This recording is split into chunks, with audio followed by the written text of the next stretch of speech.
starts in 10, 9, 8, 7, 6, 5, 4, 3, 2, 1, go. The following content contains adult language and humor that is not suitable for viewers under the age of 18. Viewer discretion is strongly advised. The views and opinions expressed during the following video content are those of the individual and may not reflect those of others. Thank you.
Good morning, good afternoon, good evening, and welcome one and all to this edition of Pacific414 Pop Talk, along with Baron Norman Tag. I'm your host, Mike. Cashmoney is dealing with technical issues, so he may be with us later, just depending on how those issues go.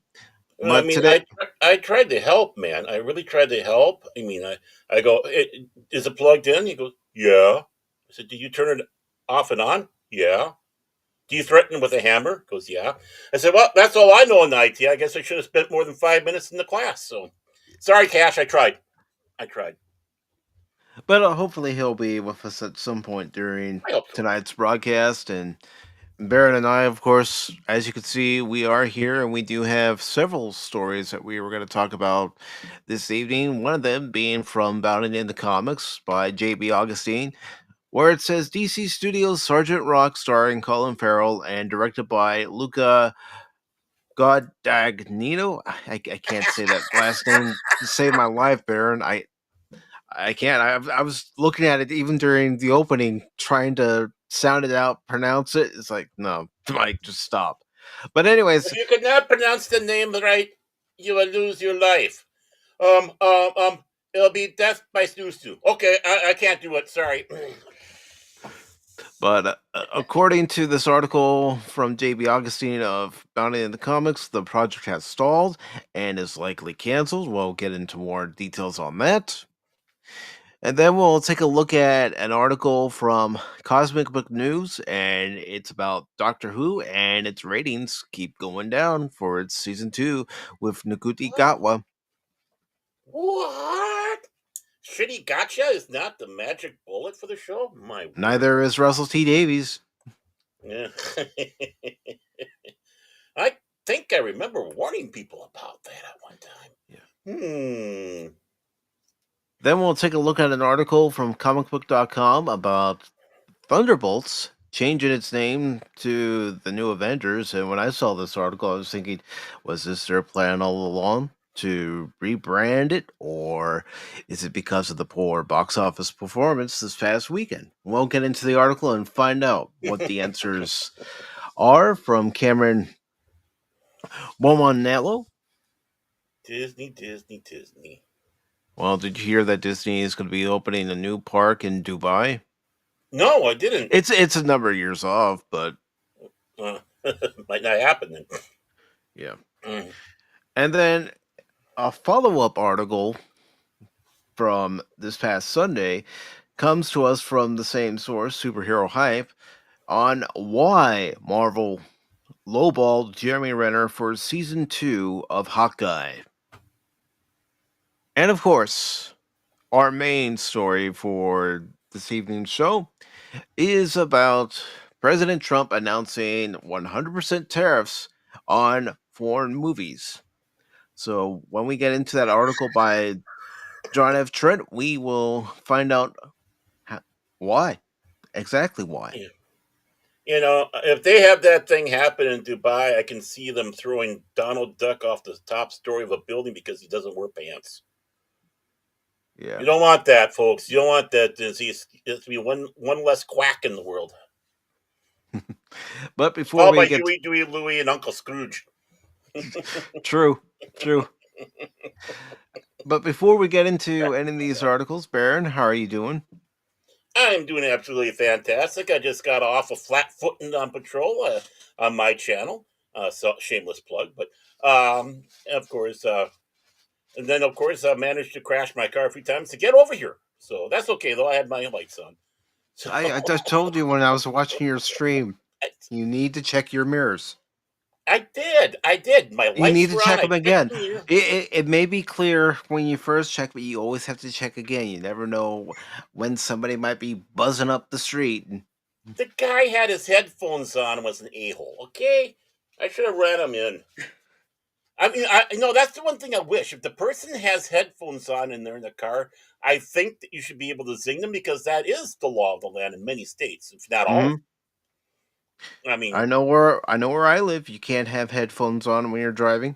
Mm-hmm. Yeah, if you do have headphones on, like driver headphones, one ear has to be free. You can have the one ear covered because for truckers and stuff like that. Yeah. Because or if you're using a hands-free device for your phone, because a lot of states have laws against using your cell phone while driving. Yeah, I mean, I know there's some back saying, "Oh, we don't want you even to have that because it'll distract the driver." And it's like, and a person in the car, maybe a kid in the back seat, isn't just as distracting. It's on the same level. At least if you have a hands free with your phone, you're driving, you can still at least talk. How many of us sing to the freaking radio and look like damn fools in the car? Well, me. I think we all do it, Baron. Yeah, wait until we hit Bohemian Rhapsody. That's what we need. We need you. We need you, me, Cash, Pat Wannabe, DJ Wannabe, all in one car, and then boom out, just like in Wayne's World. Yeah. Well, which I still want to have Wayne's World as a watch party this year. I'm just trying to look at the coming months and decide what would be a good fit. Call it what the real film's name is. It's Ed O'Neill and Wayne's World. That's the real name of the film. Al Bundy and Wayne Campbell.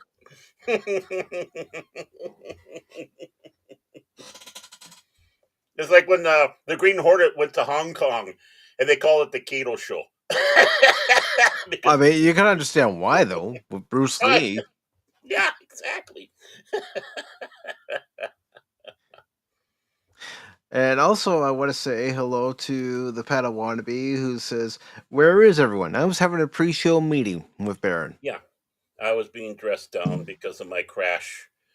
He was berating me because you know that Pacific's father was a police officer, so he was going through everything just like he was doing on here. You did this wrong. You call yourself a police officer, Baron? Come on, where's your freaking badge? I want it right now. Hand in your badge and your taser. Were you lonely, Pat Wannabe? We missed you too, you little green goblin. And it's good to see Cass, who says, "Pacific, hi, been busy, not motivated to watch you. Sorry." That's all right. I'm not motivated. I'm still here. Mike asked just before you press the button, "Are you ready?" I said, "Hell no." Yeah. And DJ Ronnie G is taking a page out of Snorri Poopas Cuber's playbook. Hello. Is that how the turtles talk? Is that turtle speak? By the way, nerd! It's been a while since I called you nerd with your nerdles. DJ Ronnie G, just like Pat Wannabe, just like Lester. All you guys out there, great friends of the channel. And it's good to see Lester San Jose, the Skeptic Tank, who is referring to the 100% tariffs on foreign films, says instead of filmmakers to do film domestically, yeah, they should be making more films domestically, but And Hollywood yeah, Hollywood loves their tax breaks. yeah. I mean, I think that is kind of the basis off of it. And let's face it, California loves taxing and attacking the film industry and trying to get every red cent out of them. I mean, not to get ahead of the Hmm. story, this is just the fact. And whenever the Simpsons had a great, when they had that when they're doing a Radioactive Man episode and they come to Springfield and everything starts going in price and the mayor is finding new taxes to hit, and before they Hmm. knew it, it was just so expensive to film in Springfield because of it. They have that problem too. If they try to Yeah. film in the United States, some of these cities just figure we're going to gouge you. So, Yeah, but I you want agree. to know I agree. why? You want to know why? Because their cities being highlighted, even if it's Hmm. substituting for New York, for example, like parts of Hmm. Atlanta were Well, I with mean, the uh, Avengers. one of the biggest jokes. Kevin Smith filming Mallrats here is supposed to be in New Jersey, and the water tower says Eden Prairie, and there's no Eden Prairie, New Jersey, but there's one in Minnesota. Hmm. Just saying, just saying. But um, yeah, again, it's like, what's the rest of the story? As Paul Harvey would say, let's see what the rest of the story is Yeah, on this. let's find out the Mhm. finer details of the story. I don't know anything about the story because I like to be surprised. I don't read the stories ahead of time because I want to read it as we're going along live on air. This way, Hmm. my reaction's real and genuine, and I don't Hmm. have it pre-planned. And if Cash can help it, he doesn't read any of the stories. Ooh, oh, I'm sorry, Cash. And the Pata Wannabe says, I just watched Renner on Michael Rosenbaum's Palm podcast. I was about to call it Palmcast. What the hell is wrong with me? Mm. And let's see, Lester is saying, if Ladon wants to butthurt folks, butthurt the it, environment. Yeah. Yeah. Yeah. Oh, he is. Well, he's butt hurting everybody out there. But again, it comes down to the fact: what's the rest of the story? We Mm-hmm. can't trust the headline. We can't trust how they lead a story off with the mainstream media. Um, I don't trust anybody. I don't trust me. So, you trust me, Mike? I try not to do clickbait titles for No. any of my videos. That's all I give you too. You tell me to stop it, but I still do it. I do my best to make sure that what we're Hmm. talking about is pretty much to the point. So if, like for today's show, Hmm. Trump places tariffs on foreign films, that's exactly what we're going to be talking about. And, Um, and let's get it correct here. Pretty soon it'll be Pope Don Paul. So, yeah.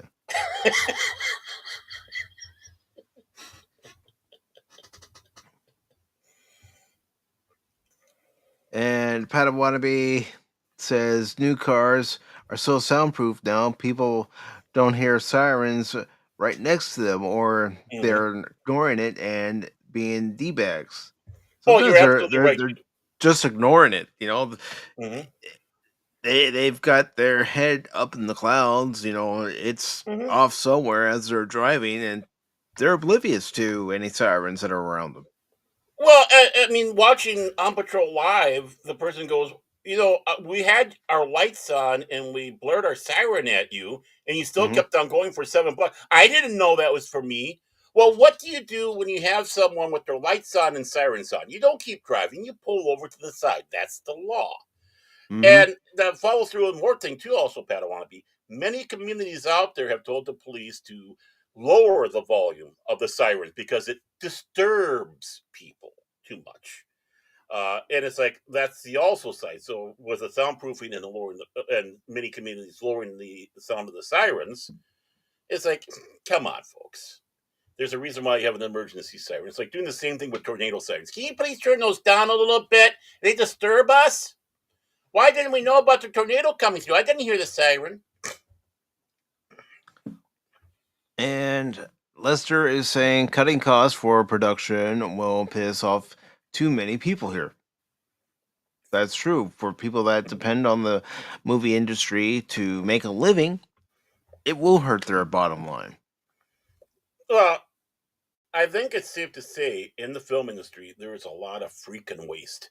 People who are on the sets that are being paid basically, at least union wages, Mhm. and they're there because the unions have back. We need to have this one person here to do this one specific job, and that one specific job isn't even necessarily important. Your little the coffee runner, KK the coffee runner could do it, right? But no. That's going to be a violation, and that's where I have issues with the unions, and they need to do something about that because in a few years, the unions in Hollywood really are going to find themselves hosed. But I'll save that for later.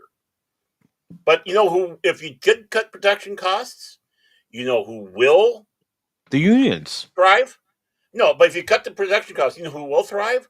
The local businesses around there, because what money you weren't able to pour into them will not be able to start having some of the money being poured in there. Yeah. I'm sorry for interrupting you without hearing the whole thing that you were saying. Oh, that's okay. That's okay. I'm used to it. I'll sit in the corner now. Yeah, you don't have to. I'm feeling better. I'm feeling better. I'm feeling better now. Hey, happy birthday, Dana Carvey, coming up on the 2nd. Wow. Dana Carvey's birthday is June 2nd. Is that too soon for a watch party? For Wayne's World, let me see when the 2nd falls. Yeah. You have I mean, you got yourself scheduled out pretty good with the movies, but you do audibles. yeah, I do Audible say, you know what? It may not be on his birthday, but we can watch Wayne's World on the 1st of June. That's a Sunday. Yeah, a day early. Swing! Swing! We're not worthy. We're not worthy. Excuse me. And Cass, what causes that is making the stomach hurt is laughing. You've come to the right place. You won't be laughing here. We're not funny. No, but I'm not telling you to do this. I'm just saying this helps me sometimes when I have a stomach ache. Eating just dry toast. That's helped me in the past. Oh, my crash was in a game. I did police simulator, patrol officers. And I said last week's show, and Mike, you can attest to this. How soon until I'm writing up a report on me for doing a crash? Very next episode. First time. I show up, and Baird, he's already finished what he was doing in the game, and then he starts making his U-turn, and bam! Mm-hmm. My ego, however, is greatly wounded.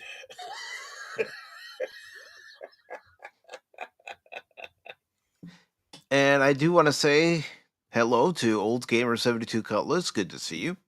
Hope you're doing well today, my friend. And also, I want to say hello to a good friend from Japan, and that is Angry Canadian. He and I are trying to arrange for him to come on to Pop Talk sometime.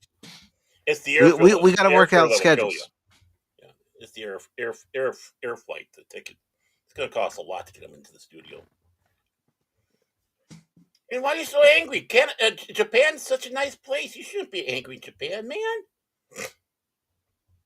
They're happy. And Padawannabe is saying, are you still thinking about the West Party for Happy Gilmore? What's there to think about, Padawannabe? That's pretty much set in stone. The movie comes out on the 23rd of July. We'll be watching it that Sunday. Okay. There's nothing more. Okay, fine. We'll make it a double header. Thank you. There's an audible. I gave you an audible this time. Hey, and notice how quickly I went, fine. Here's what we do. I love bossing the boss. It's good to beat a schlub. You're lucky the quote-unquote boss has been working at places where you do have to call an audible. Mm-hmm. Oh, me too. Even when you're on air, back in the day, it's amazing You think things are well polished machines, but they have to throw audibles sometimes. Going, we have a little problem here. What is it? Yeah, the guest, that rocker guest. Yeah, he's passed out drunk in the bathroom. We'll get old Margaret, the pie maker, up here, and we'll talk to her now. And also to let everybody know, I have gone ahead and made the decision. Of course, Pops helped me out on this decision. Made it very easy. So credit goes to Pops. Not going to say it does, but credit goes to Pops because on the 25th of this month, we are going to be watching Star Wars. Yes, Star Wars. That's what I call it. I'm not calling it A New Hope. We're watching Star Wars. Unfortunately, I do not have the original theatrical version, but we will be watching a version of Star Wars, and of course, that version will be the 2011 version. That was part of the Blu-ray release that came out. Orthodox Star Wars Day. May the 4th may have been there, but we celebrate also Orthodox Star Wars Day. Yes, May 25th, 1977. So here's what's going to happen for this weekend. Tommy Boy is moving to the Sunday, so we'll watch Galaxy Quest first, and then we'll watch Tommy Boy. One of the best Star Trek films ever made. Yeah, that isn't even Star Trek. You're right. I don't even say that in jest. It hits the top. When they have the list of Star Trek films, the best Star Trek films on there, it gets added to that list. I think if that's the case, you need to get Forbidden Planet on there as well. And DJ says that's why he didn't have an upload ready for the 4th. And if you really want to, the 23rd, that's Jedi Day. There we go. That's Jedi Day. Put your robes on and swing your lightsaber like a fool, because that's Jedi Day. But also, don't be surprised if maybe that Friday, that Friday the 23rd, I do play a Star Wars game for a special Friday stream, because I already have a guest booked for the 24th for The Adventure Continues, and that guest is Anonymous, and we're going to be watching the episode Paradise from Deep Space Nine, Season 2, Episode 15. That'd be an interesting one to watch. Definitely. Yeah. I mean, you want to know something? And I'll say this again when we get to it, when Anonymous is on The Adventure Continues. But when I first watched that episode, I hated that episode. Really? Yeah, I think I remember you seeing something about that. But watching it now, I can understand where you might as well call her cult leader Alexa was coming from. From her point of view. Okay, not to get ahead, but I'll just throw this question out there. Save it for the episode. But could it be after watching episodes further down the line and seeing the evolution of the politics? And I'm just going to stop there. I'm not expecting an answer. I'm just throwing that one out there. Save it for the episode. You're close, Baron. You're close.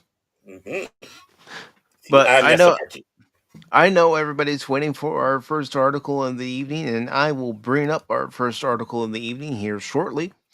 Thank you all for your patience. Thank you all for being here. I greatly appreciate it. Appreciate the support on the YouTube channel, the Rumble channel, and on X. So here we go with our first article, ladies and gentlemen.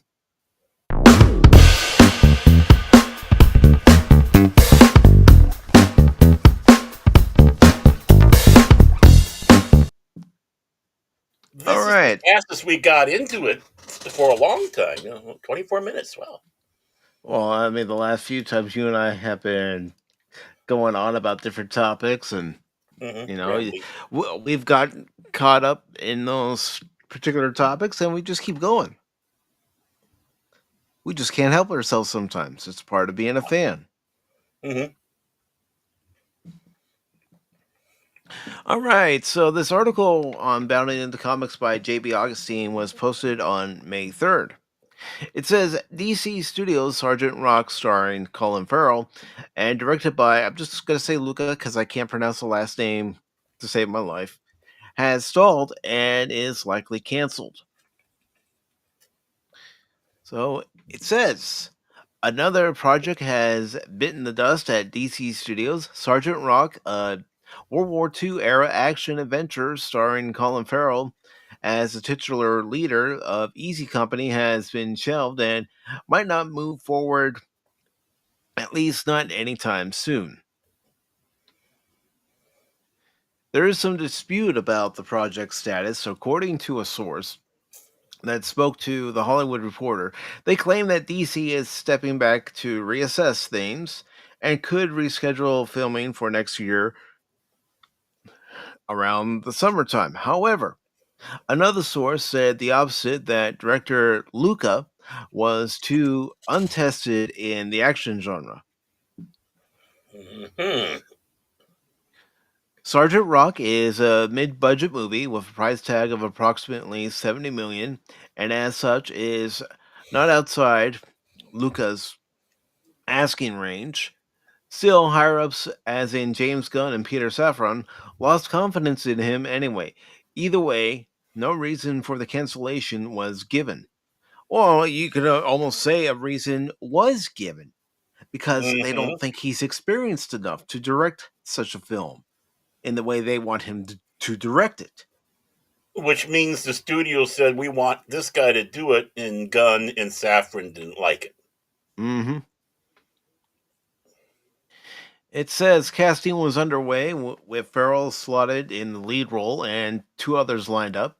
Mike Face, who starred in, I can't even say the last name again, so I'll just say Luca, directed Challengers, was reportedly cast in. An unnamed actress was up for the role of a French resistance fighter. Former James Bond Daniel Craig was originally attached to the project as the old cigar chewing Sarge before bowing out. He previously worked with Luca for the 2024 drama Queer, which, as you can imagine, covers similar ground to the Italian filmmaker's collaboration with Timothy Chalamet, Call Me By Your Name. And it goes to say, with an output like that, it wouldn't be a shock if there was some concern from serious comic fans about Sergeant Rock's tone and subject matter. However, there is no indication the film was going to be overboard with wokeness or queering, or even though that is a possible point of contention between the director and the studio. Plot elements of the script by Challengers and queer scribe Justin Kurtzkis surfaced with Rock's status update. Teaming up with the resistance fighter, the soldier and his troops in Easy Company would have gone on an Indiana Jones adventure to capture the Sphere of Destiny before the Yahtzees.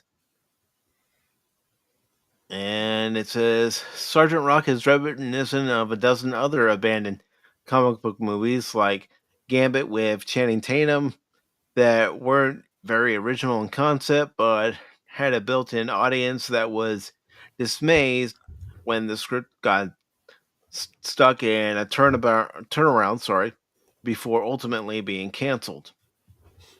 A lot of word salad in there. Not from Yep. Augustine, but the studio. Mm-hmm. Although And I'll admit, because I do like watching films based on World War II, I would have loved to have seen how this film would have turned out, even if it is a comic book film. right. Well, I would love to have seen it because it was Sergeant Rock, very famous in the comic book industry at one time for being that soldier. I mean, they had him in Creature Commando, and surprise, surprise, he was smoking. Oh my God, how could that happen? Um, but one of the weak points is, oh, we're not confident in this director. Well, for crying out loud, it doesn't take long to replace a director, right? Uh, Right. there's really no reason, and you have a $70 million film, which they said is mid-ranged, which I think we've all been arguing that we've been wanting. And Godzilla is also right there. It's going to be hot garbage, and I hate to say it. I think it will be. I think I think it's more the fact that maybe the studio's losing faith in Gunn above and beyond all that. We don't know. We can't take anything on Gunn what Gunn says at all because he's all over the place and he's Captain Word Salad over there. Saffron, we never really hear much from Saffron. It's usually Gunn out there shooting his mouth off. But I mean, if he did coming in there and started wanting to push an agenda in these movies, it's like, there's a time for an agenda, like those films that you did do. But can you show us some talent in being able to do something without the agenda and just Mhm. have? I mean, this sounds like a great concept. They're going Well, after death, well, death keep crying keep out loud. keep talking, Baron, because Yeah, Godzilla brought this up. There's an article that I had on standby just in case. yeah. So this is related to James Gunn's Superman, where Hmm. it says James Gunn accused of self-insert in Superman as the timeless hero allegedly battles fake news and online trolls in the upcoming DCU film. Yeah. And don't think the uppers don't see that and know that this is going to be box office poison. Because again, it's an attack. But just off, I mean, this is just the headline. We'll have to get into the crux of it, obviously. But right there, it's like, okay, let's start attacking the fans right off the bat. Yeah, so let me get the complete link. For some reason, it doesn't want to cooperate. So just Hmm. bear with me, folks. I might have to put it in. But Snortopoopas isn't here. How Don't can we worry. bear? No, but the thing is, yeah, Godzilla in there, you win the chat. You win the chat. I think it was in the back of a lot of our minds, but you did it, man. You won the chat, and that's just it right there. I think DC under gun right now is a hot mess that we don't even really see, and I don't think many of these projects are going to come to fruition, and I don't think James Gunn is going to be lasting long over there in Saffron. No, and Because I'll admit, when it was first announced that he was going to become one of the heads of the DC side of things at Warner Brothers, I was somewhat optimistic. But now, since that announcement has been made and we've seen things either actually come to fruition or in other cases they're canned, Mhm. I don't have much faith in him. See, you're a better man than me. When I heard Gunn was going over there, I thought, okay, DC's effed. Because he's just going to try to do copy pastes of Marvel, which you just can't do. And starting off and yeah, Creature Commando zero fanfare. Yeah, Mhm. I mean, I didn't even know it was out until after it was out, and I still haven't seen it. I don't even care to see it, to be honest. I know that's bad of me. Maybe I should, but at least see one episode. But I know he likes to grab stuff that's not as familiar to fans in the comic book world. Guardian of the Galaxy, honestly, was not that well known of a superhero group, and had many different iterations as it went along in the comics as well. But he was able to No, blow it up into this mega blockbusters. Plural. he was, and you know what? There's nothing wrong with taking an obscure comic book Right, series and bringing it to the limelight. Nothing wrong with right. it at I'm all. pro that. I'm pro that. The thing is how are you going to do it? And it doesn't sound like he did a good job with Creature Commandos. And the biggest thing too is he doesn't have anyone to hold his leash. No, at Marvel at least he had people holding his leash a bit. But here he's the boss. Zaslav He can do what he wants. isn't holding his leash. Zaslav No. is his boss, Hmm. but he's not reining him in, saying, "Okay, hold on. Are you sure you want to spend this kind of money on this project? Are you sure you want to go through with this project?" Hmm. When our accountants say their accountants say, "No, we really shouldn't be doing this film. It's going to put us way over budget." Hmm. And we know that Warner Brothers has been struggling in the Well, past. how much do you want to bet that he has started? And this is one of the first signs of that, because of everything that's really the tempest in the teacup that we know of as Superman. Mhm. I mean, let's face it, he has been doing the worst promoting this movie, doing his typical attacks on the fans, and what he has shown us has not been inspiring, especially Superman looking two different directions at the same time and running into a stalagmite. I mean, honestly, he's not instilling faith in the fans, and then he blames us. Here, I got a plate of hot steaming poo. Oh, you just hate me. Come on, this is top quality. This is Kobe. This is Kobe No, no, thank hot you. food, You not the can typical. keep all that. You can keep all that to yourself. Right, and that's just it. It's like we're not interested in. I hate to say this, everything we've seen of the actor. I don't know much about the actor. I'm not attacking the actor, but I he don't really know does not. anything about him. Right. So this is not an attack on him. If anyone starts saying that, oh, you're going after no, but the thing is what we've seen has not inspired us to believe that this is a man who can fly, like Christopher Reeve, Mhm. like Henry Cavill, like all the others, even Dean Cain. Uh, and unfortunately, the guy's got a lot of work, you know, doing this film. I mean, obviously, he did all this stuff. It's in the hands of Gunn and all the others with the editing and all that. But you could have a great actor, as we said many times, a great or even a good actor in a role, and it comes out horrible because of what they do afterwards or what you were given for to work off of. So, and in some ways, I'm right now kind of feeling sorry for this guy. I just hope he doesn't go out there and start shooting his mouth off. Then I lose all sympathy. Right Mhm. now, I have sympathy for him.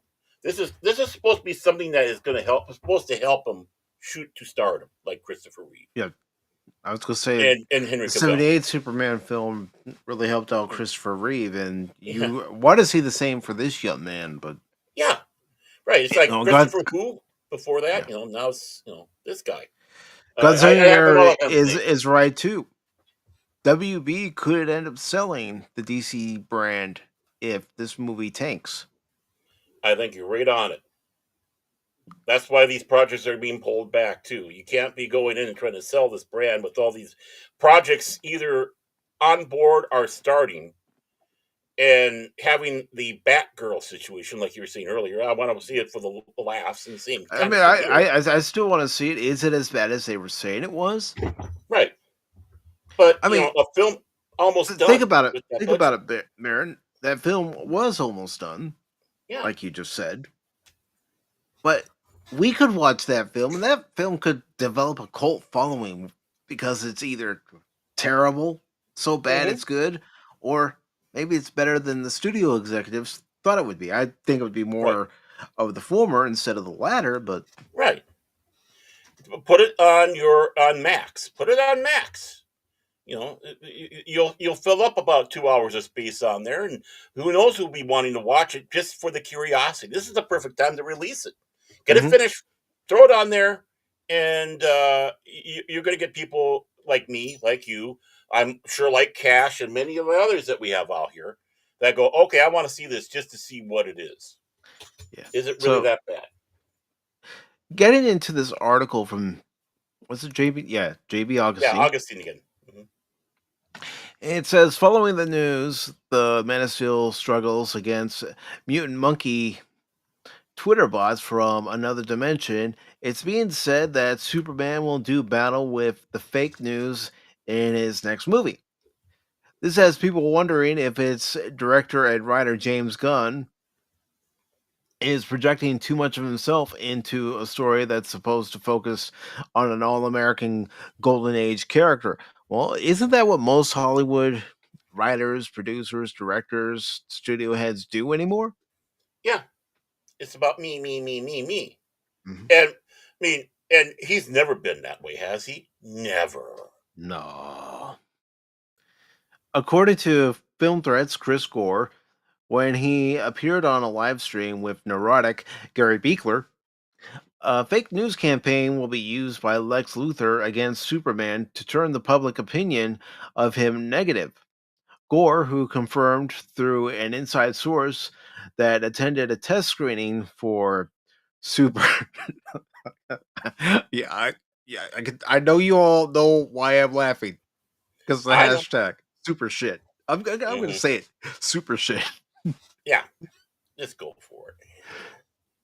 Reports were true. Says Lex gets a hold of a recording by Jor-El and alters it to make it look like his son has been sent to conquer the world. Well, first of all, how is he able to alter the message when the technology would be, you know, light years ahead of ours? You'd have to Hmm. reverse engineer it, but even then, would you study it enough to where you say, okay, we can crack the code and alter the message? Hmm. I don't know. I'm just Right. guessing. And it's in another language. Mm-hmm. I mean, generally, you'd think, I don't think they speak English on Krypton, or didn't. I mean, uh, yeah. And Godzilla in there says, "Who even is the villain of the Superman movie? Is it going to be Doomcock all along?" Yeah, you know it. Well, cool. And Doomcock releases Harvey, and now Superman's got to do something. That's what's happening in the background, and Superman's putting his boots on. He pressed the button. All right, here I go. Thank you, Doomcock. I'm, I'm, I, I'm, I'm just gonna say you're welcome, Harvey.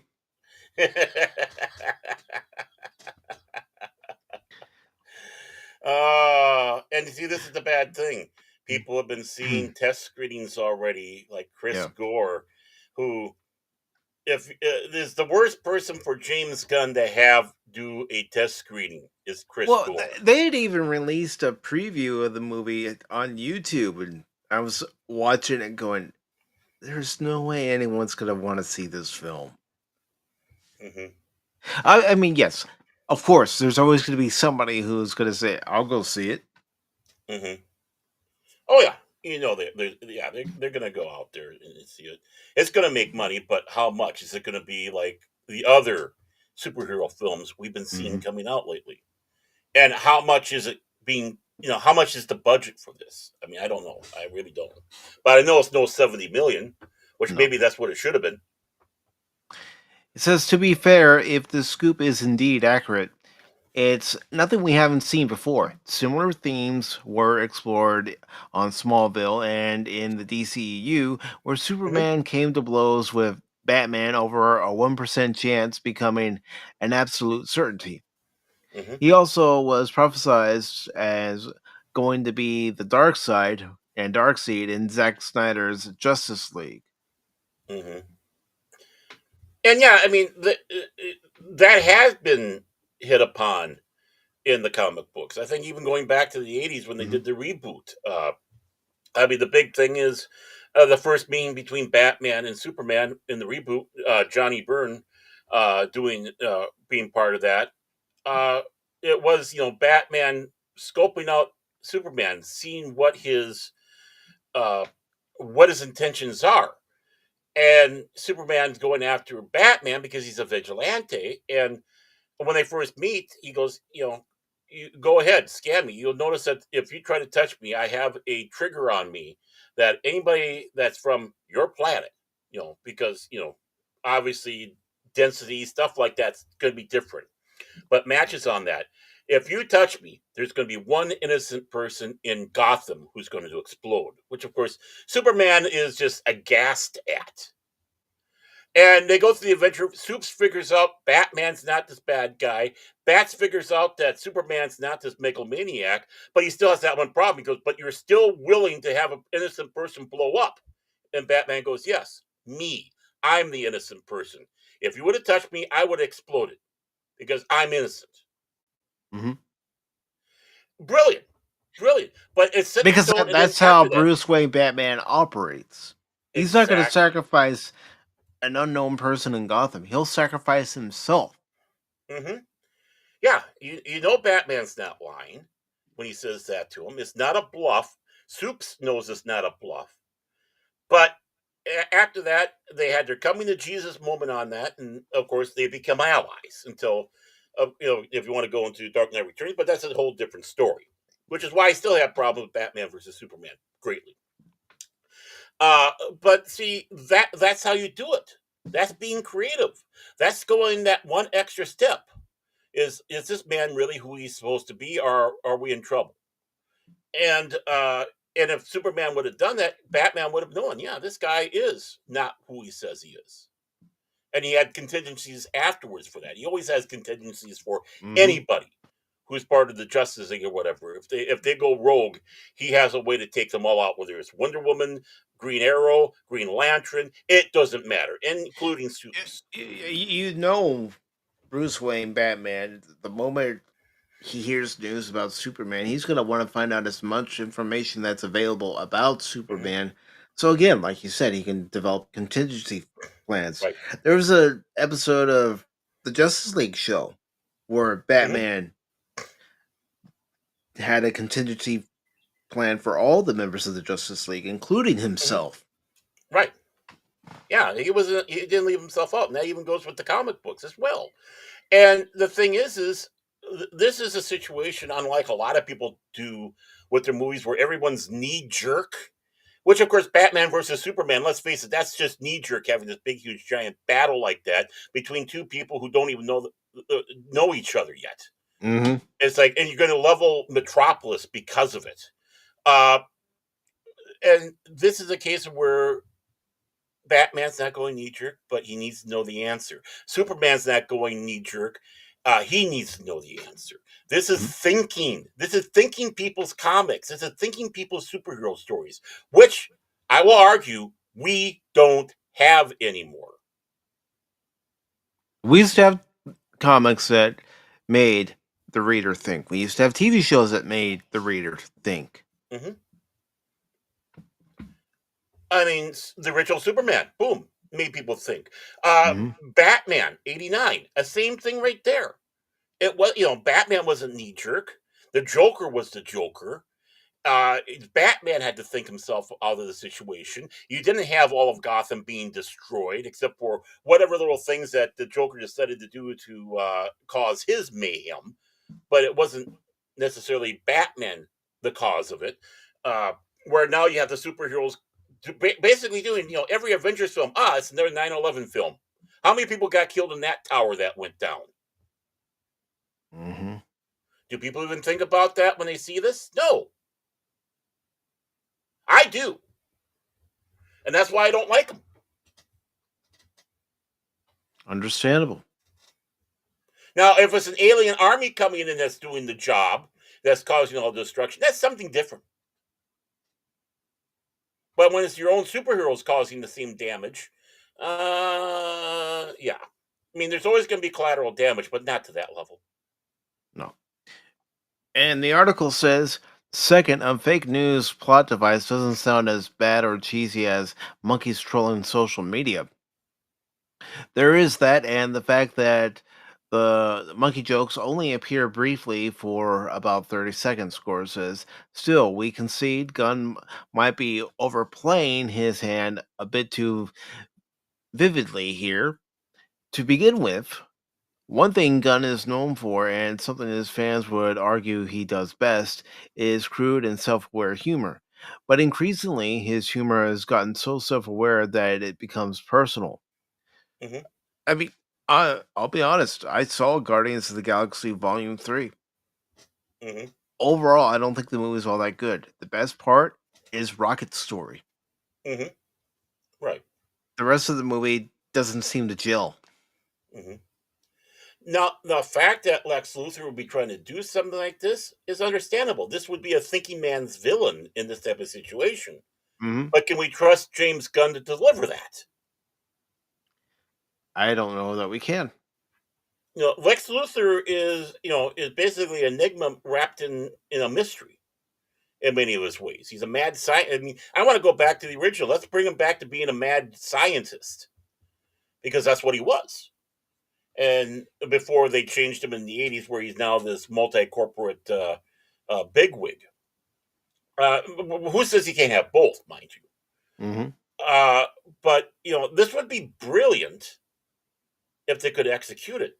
But it sounds like the people who've seen look at it and says, "No, this is sophomore juvenile crap." Yep. It says, having lost a job because of the internet, he made dumb bro incels the henchmen of circling creature commandos, and he's returning to that well in Superman. Technically, trolls who fit the description almost ruined his career, at least in his eyes. Despite rising to power at DC and Warner Brothers, it seems like Gunn can't let that go. Gore, Beekler, and Cosmic Book News present super shit and the fake news plot device as evidence of Gunn's mentality and inability to move on. You know what? And that is a bunch of bullshit too, because not Gore and Gary and all those guys. No, but the fact is, it wasn't the internet trolls that did it. It was the Me Too movement that Mm-hmm. did it. They were the ones that went out there. They went to a willing press, not the fans. Not you, Mike, not me, not Godzillionaire, not Pat Wannabe, not Gary at Neurotic, not Doomcock. No, the media, the mainstream media Mm-hmm. was the one that piled on, because this is all part of that wonderful Me Too movement. Any accusations got to be true, right? Yeah. For better or for worse. And then let's face it, look at the cast of the movies, of the Guardian movies. They all sat back and said they would not do 3 unless he was there. They all Exactly. stood by him, which James Gunn would never do for anybody else. And he's showing that. And you don't see many other people in Hollywood doing the same damn thing. Chris Pratt, who is politically 180 degrees different than Gunn. Religiously. Also religiously. Right. Lifestyle. Chris Pratt loves hanging out in Montana, hunting and fishing.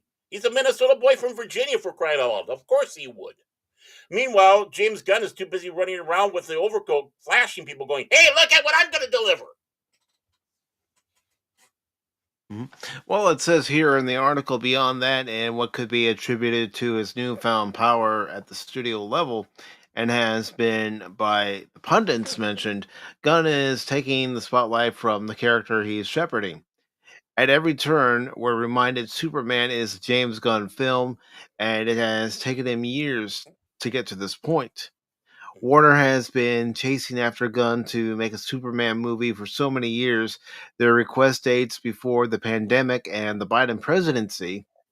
He kept turning them down at the time, and not solely because he was busy at Marvel. Gunn thought the endeavor would be too hard. Back in 2018, I was first offered Superman, he explained at Cinecon via Total Film and Games Radar. I was like, oh my god, that seems so cool. I would love to do that. I don't know if I can. It seems hard. I just don't know. They then said, well, we also want you to do the Suicide Squad. And I went down the easier path because that was what I knew. It's a group of ragtag anti heroes that was rated R instead of PG-13. So I did that, he added.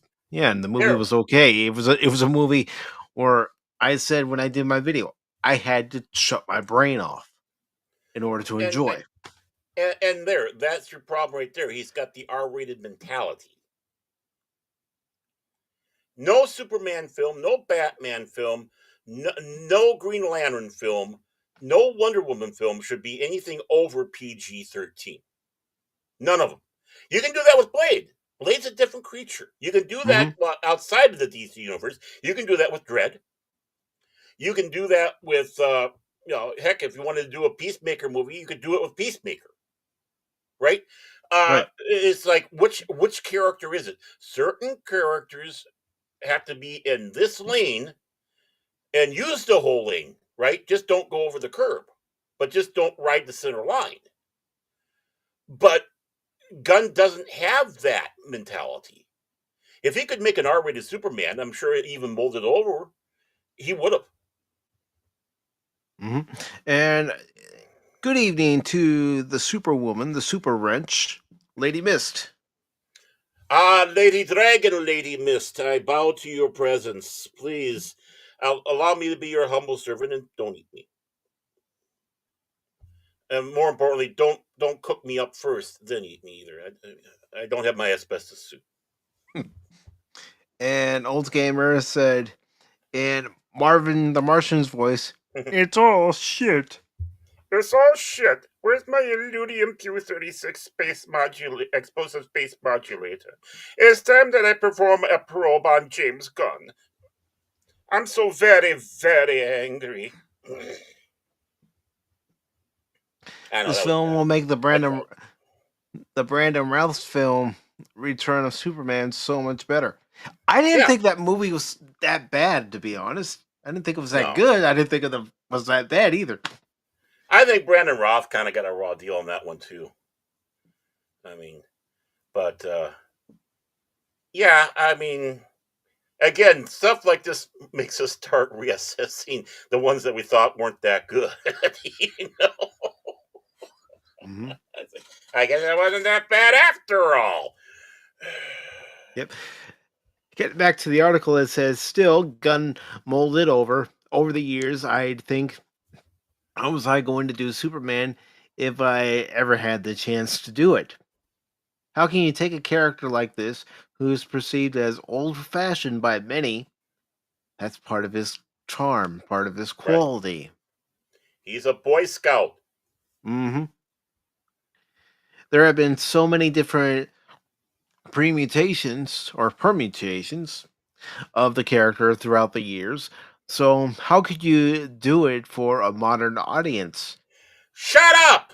Just shut up with that modern audience BS.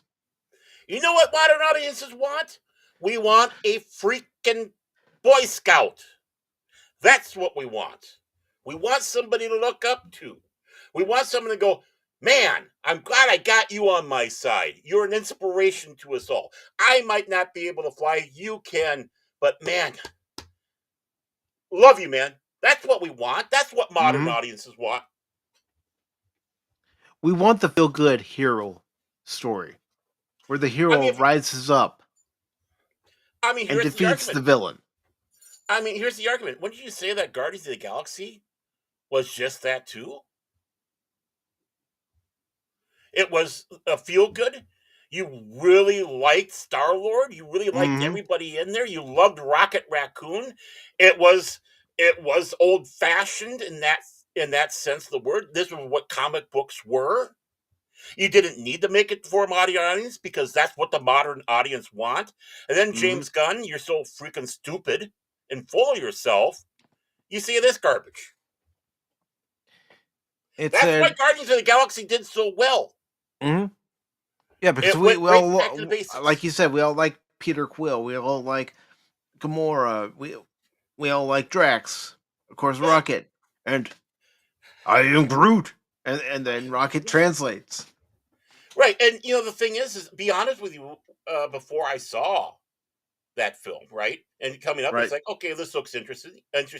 I didn't think I was going to like it as much as I did. I didn't either. I didn't go to the theater to see it. Yeah, same here. I saw the second one, but not the first one. I regret it now because of what Marvel had been putting out. But that's exactly the type of film we were wanting. That's the type of superhero film we wanted. I mean, the beginning introduction to Star-Lord, where he's, got his Walkman and the music's playing and he's walking up and he's taking care of business. Just like Low Spec Linux Gaming takes care of business. That he does. Good to see you, Low Spec. Hey, Low Spec, how you doing, man? Bum bum bum bum bum bum bum bum bum bum bum bum. Hey. What a freaking great soundtrack, too, man. I bought the soundtrack. Oh, me too. That and the second one. It's like I played it to death. And still do. I mean, when you're hearing a little bit different ones, too. He pulls out, like, David Bowie's song that he had in there. It's like, boy, I have not heard that one in if ever. And it's like, this is great, man. This is what we needed. And some of the other ones he come across, it's like, you know, that was when they're going, okay, James Gunn has a good finger in the pulse. Well, somewhere along the At, way, probably at after that at two, that he time lost he it. did. At that Yeah, time he did. yeah, Let's give credit where credit's due. At the time I am. he did have his finger on the pulse. Now I'm not so Mhm. sure. Right. I mean, it was him doing, I mean, yeah, obviously him being attacked by the mainstream media. Remember that, James Gunn. You had people, the quote unquote trolls that you're talking about, that were on your side saying, we want you to do this. But were there going to be jokes? Ah, yes, there were going to be jokes. You're going to be picked on. It's the nature of the beast. But we still wanted you to come back for 3. We were sad to hear that 3 was in jeopardy. We were happy that everyone in the cast were standing up for you, and then we got Mm-hmm. 3, and like you said, it's like, yeah, it's okay. And that's his downfall. He doesn't realize all the people that were rooting for him. And then he's just like everybody else, just like people out there. You go out there and you do so much for it. No, what do they do? They shit on you. Well, Mm-hmm. there you go, Mr. Shitter, right there. We all know the people that go out there and shit on people. Goes on to say in the article, Gunn had much the same explanation in the recent look behind the scenes of Superman.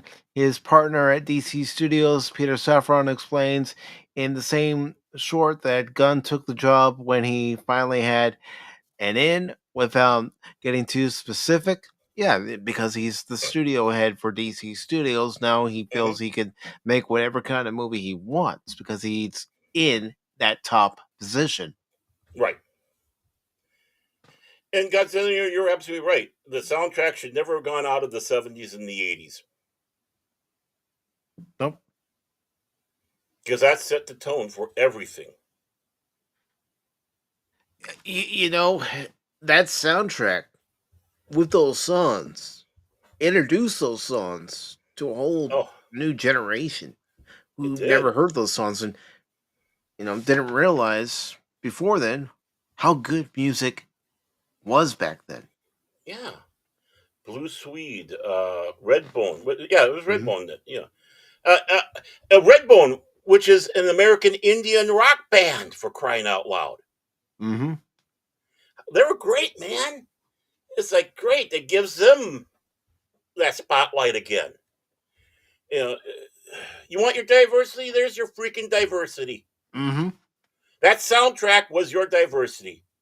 Women, men, all across the board. English, American, Hmm. American Indian. It didn't matter. And you just sit I back and got a go, feeling yeah, I'm high and believing that you're in love with me. I mean, I yeah, knew that song even before that soundtrack oh yeah, because growing up, my parents would listen to their oldie station. So whenever I was yeah. in their car, what did I hear? I heard a lot of the great songs from the Ever, 70s, the 60s, the ever hear the 50s. ever hear the original less pumped up version of that? I mean, you put it side by side. It's like, thank you, Blue Swede. You really Yeah. put new life in that. Ooga chugga, ooga chugga. The moment you start hearing that, you get. I do. I got the feel the goosebumps in You the back. start moving, I'm man. ready. You, Yeah, you start dancing. yeah, yeah. It's great, man. The love, and then the love of how it was woven in. I mean, James Gunn. This is what I was hoping you would bring in, but I knew you weren't, and that's the sad thing. I wish I had hope. Yeah, I'm like you, Godzilla. I'm tired of the auto tune. Yeah. Give us talent again. Hmm. Yeah, we don't need astronauts running around on a catwalk like a maniac and pointed bras that will poke people's eyes out. That you can't understand what they're doing. And then have epileptic seizures that they call dancing. Mm-hmm. Astral nut is more like Yeah. it. Article continues by saying this might include placing trolls and fake news in opposition to the moss on top of other familiar tropes Gunn wrote into this film. it also has all the fantastic elements that we've never really seen in a Superman movie. The flying dog, you mean Crypto? You can't even say the character's name, you just have to say the Yeah, flying dog. right. The giant kaiju, well, he's not a rich kaiju like Godzillionaire. No, Godzilla can buy them, 5 times, 6 times, 100 times over. Pocket universes, science and sorcery, and all these things that were in the old Max Fleischer cartoons, he said. And Well, a lot of those cartoons, Baron, are in public domain. Meaning, if I that were they to are. show them during a live stream, if I wanted to, on YouTube, I wouldn't get zaned. Yeah, and the thing, yeah, and they're great. I mean, they're fast moving. They hardly have dialogue. They don't Mhm. need it because it's soups being soups. And in many ways, it's kind of like the old form of Superman where he didn't necessarily fly. He leapt over tall buildings. It's like this is Mhm. going right back to peak original Superman, which of course at the time that's what it was. Now, there's one thing I do have to sit back and say this. I Mhm. have no problems with the fact that they're bringing in crypto. I have a soft spot for crypto, but the thing is, I just know he's not doing the right job with crypto. Yeah. And they even got the wrong breed for crypto. So it's sad that this would be his first major motion picture appearance. Thank you, James Gunn. You twat waffle. I mean, getting back to the Max Fleischer Superman cartoons, I Hmm. remember for a birthday, my grandmother on my dad's side had given me a VHS Hmm, that had 2 episodes on it, and I wore that thing out. I believe it. I got the DVD somewheres of all of them because, again, like you said, they were open domain, or they were anybody could have it. So one of the companies, it wasn't Mill Creek, but somebody put them on there. It wasn't the best quality of the transfer over, because it was like inside a little box and you had this big black box around it, so you weren't getting the full screen experience. But it's still it's all the Max Fleischers, and they're just beautiful. You just watch it, going, my God, all by hand. Hmm. And yeah, that's one of my other problems with this movie, Godzilla and Yeah, Air, is that you have too many other characters making appearances in the Superman film when it should be about Superman, Lois, Jimmy Olsen. Just well, yeah. If that's the case, if you're bringing them all in, then don't have a Superman movie. Have a Justice League movie. but they would probably do what they did last time, not do a proper build up. Just say, okay, here's your Justice League movie. Yeah. Wait, we're not getting a proper build up, being introduced to each and every character in their own solo film like Marvel did, but DC do it in their own way. Hmm. You're just gonna rush this out. It could work if you did it right, but then again, it's not in the right hands. Mm-hmm. Because so many people already know who many of the characters. A lot of people who are not really deep into comic book, they might now know who Guy Gardner is. They know who Green Lantern is, but who's Guy Gardner, right? Unless they had been reading comic books, which these films also go for those that are what you would call the casual fan of comic book movies or just comic Hmm. books. But you can introduce these people. They know who Hawk Girl is and Hawk Man if they put him in there, which I doubt. They know who Lex Luthor is. They know who Supes obvious is. Maybe Mr. Terrific. That'd be kind of hard, but you could do it. Right off the bat, boom, if you did it right. And you have Hmm. those little moments inside the film where you do the little introductions of who these people are to help bring people up to speed. I mean, it's just like one of the best scenes in Star Wars. I always go back to it. The little soliloquy that Obi-Wan Kenobi had about Anakin Skywalker in the Clone Wars. He told you everything, but he didn't tell you nothing. But he told you nothing, but yet you were brought up to speed. Boom, and that's all you need if you do it right, which they could do with a Justice League. Hmm. Uh, so yeah, you could have gone out right away with a Justice League film. So many people have been clamoring for it. We were being promised that with Zack Snyder before they kicked him to the curb. It's like, yeah, we got the Justice League movie. We didn't get to follow through. Uh, I think people are hungry for it, and you really can't drag it out like you did with the Marvels films, because the Marvel films were just starting out. This was new territory. Hmm. They needed to kind of do that introduction. DC Yeah. in this phase is a little different. You could start it, but not with Saffron and Gunn. You need to put No. someone in there that knows their shit. No. And I would even say that you put me in there, I could do it. No, because I'd have to do my research to try to Mhm. decide which era are we going to mainly draw from. Right. Exactly. And I mean, I got my who's right over there. The comic book series they put out there, where basically it's the encyclopedia of the DC superheroes going up to 1987, because they had the main run, and then they had a couple like 4 and 5 issue follow up update ones. Hmm. And it's like, okay, time to crack those mothers open, because you get to find out about, read about Superman Earth 1 and Superman Earth 2. Yeah. And and of course, how things were, the change, the reboot that they did for the DC universe. And it's like, ooh, yeah. And you know what, you could combine this and blah blah blah. And but the thing is you need to sit down, you need to read something like that. You need to sit down and read some of these old comics. Just, okay, we want to read a bunch of comics from this era, and this era, to get a feel. What are we Hmm. going to want to do with this? If you want to do it for the modern audience, that's how you do it. The modern audience is wanting to know, hey, what's going on? Not some agenda. The modern audience wants to be entertained and know what the frig is going on. Exactly. It takes homework. I dare say it might take a year or two of just research to do it properly, not rushing into it, which DC is doing, which they rushed into it with the sequel trilogy. They didn't have no plan.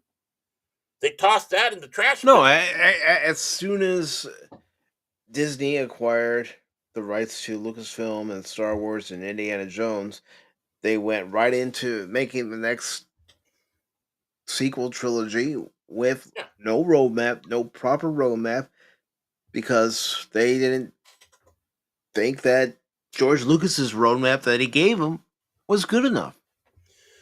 Or even though they're wanting to go with their own canon, their own universe, not even taking a look what the EU did as kind of a roadmap to see, okay, this is how you do it. We're not going to copy paste, no, but this is how you do it. Hmm. So continuing But we with didn't have a roadmap, in no, which every one of them says, well, we don't want anybody to read the comic books. We don't want anybody to do any research. We don't want them to watch any of the other films. yep, that's what was said about Peacemaker. Yep. They told And John other, Cena, "Don't read the comics. We're not going yeah. off the comics." And it wasn't just that one either. It was even the movies, even the DC movie. I mean, not DC, but Marvel movies. Even then, you had people on the set saying, "Yeah, we're told not to look at anything." I think even that came out of Gunn's mouth at least once or twice when he was there. And the article continues to say maybe we haven't seen these things in a Superman movie, at least not a live action one, but each of them has appeared in almost every James Gunn movie of the past 10 years.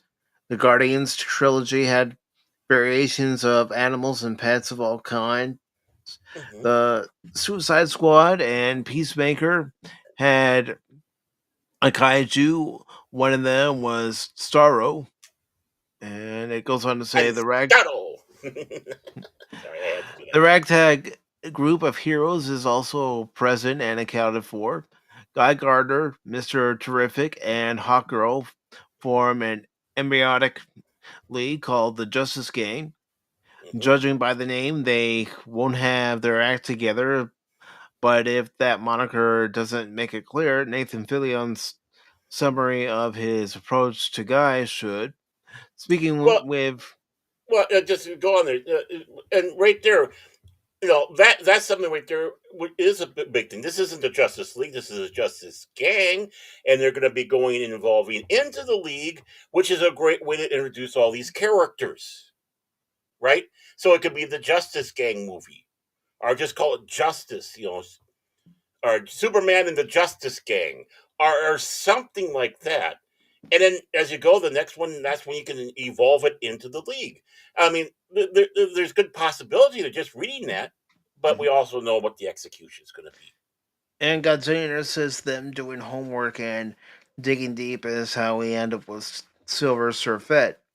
They can find whatever obscure character they want to fit in their narrative. And they'll also spin it saying, oh, no, this isn't Silver Surfer. She's from a different universe. Mm-hmm.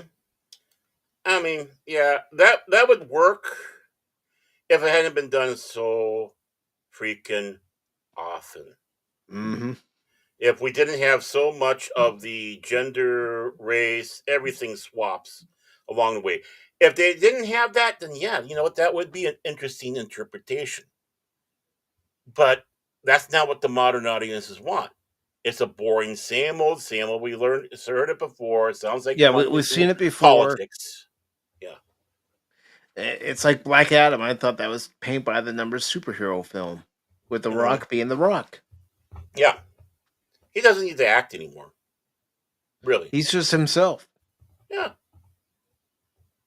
At least Vin Diesel still acts. Mm-hmm. I liked Vin Diesel. I hated the movie Pitch Black, but I was very impressed with his performance. That's the one thing that made me sit through and watch that film with my former long suffering. It was Vin Diesel's performance, and they're going, "Damn, I want to see more of him." Yeah.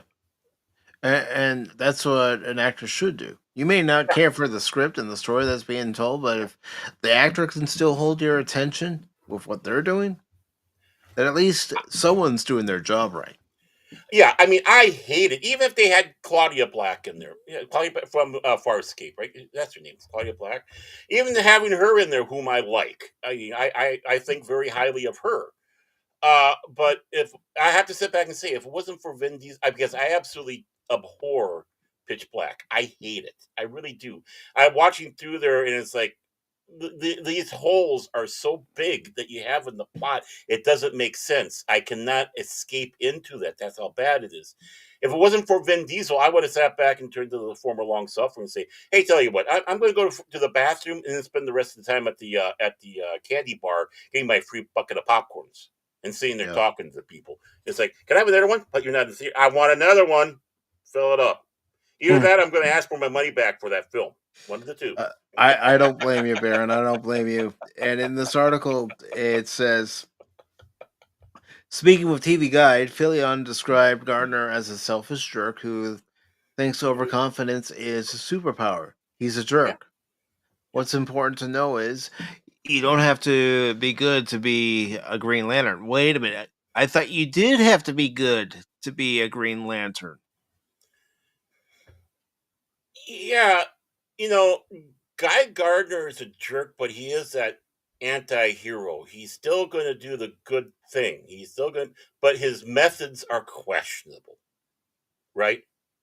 Mm-hmm. So yeah, he's a jerk. Yeah, he's full of himself.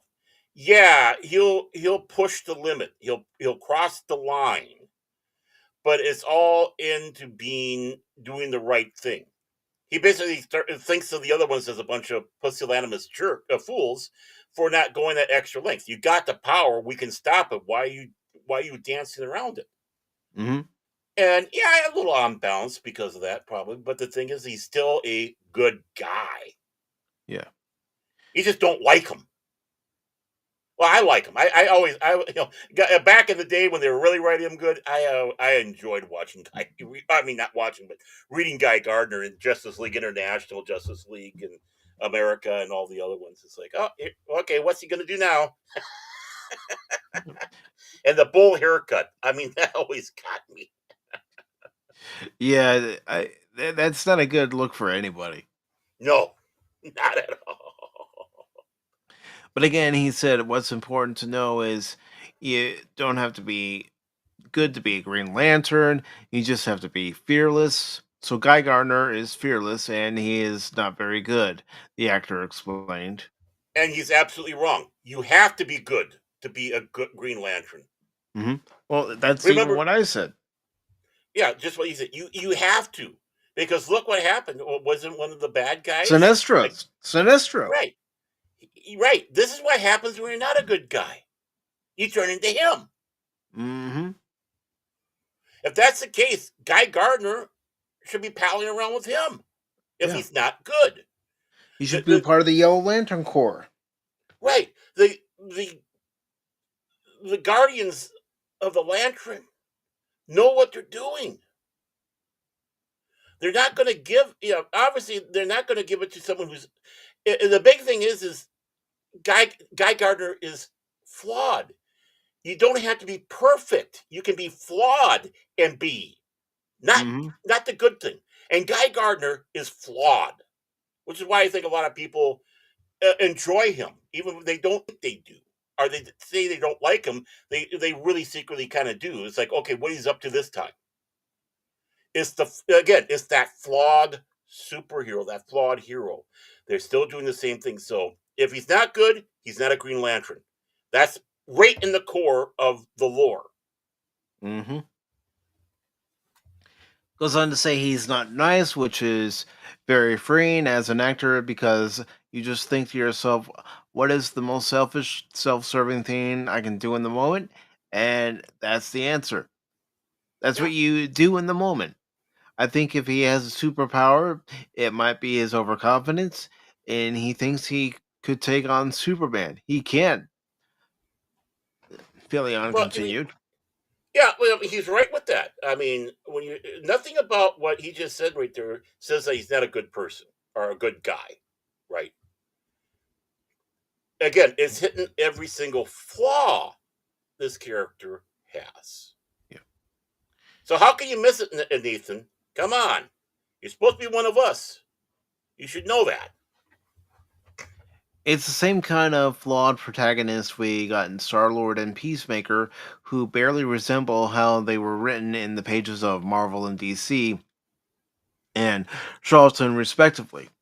The Peacemaker and Star-Lord, the public consciousness understands, are Gunn's revamped adaptation. Yeah, like I said before, James Gunn told John Cena, don't read any of the comics. We're not going off those. This is a completely different version of Peacemaker. I think the show would have been better if they had stuck with the comics. Yeah. What helped the show, and I even said this to Pat Wannabe when he and I did our, review of the show. I said what helped the show was the supporting cast, not John Cena as Peacemaker. It was the supporting cast that helped. Right.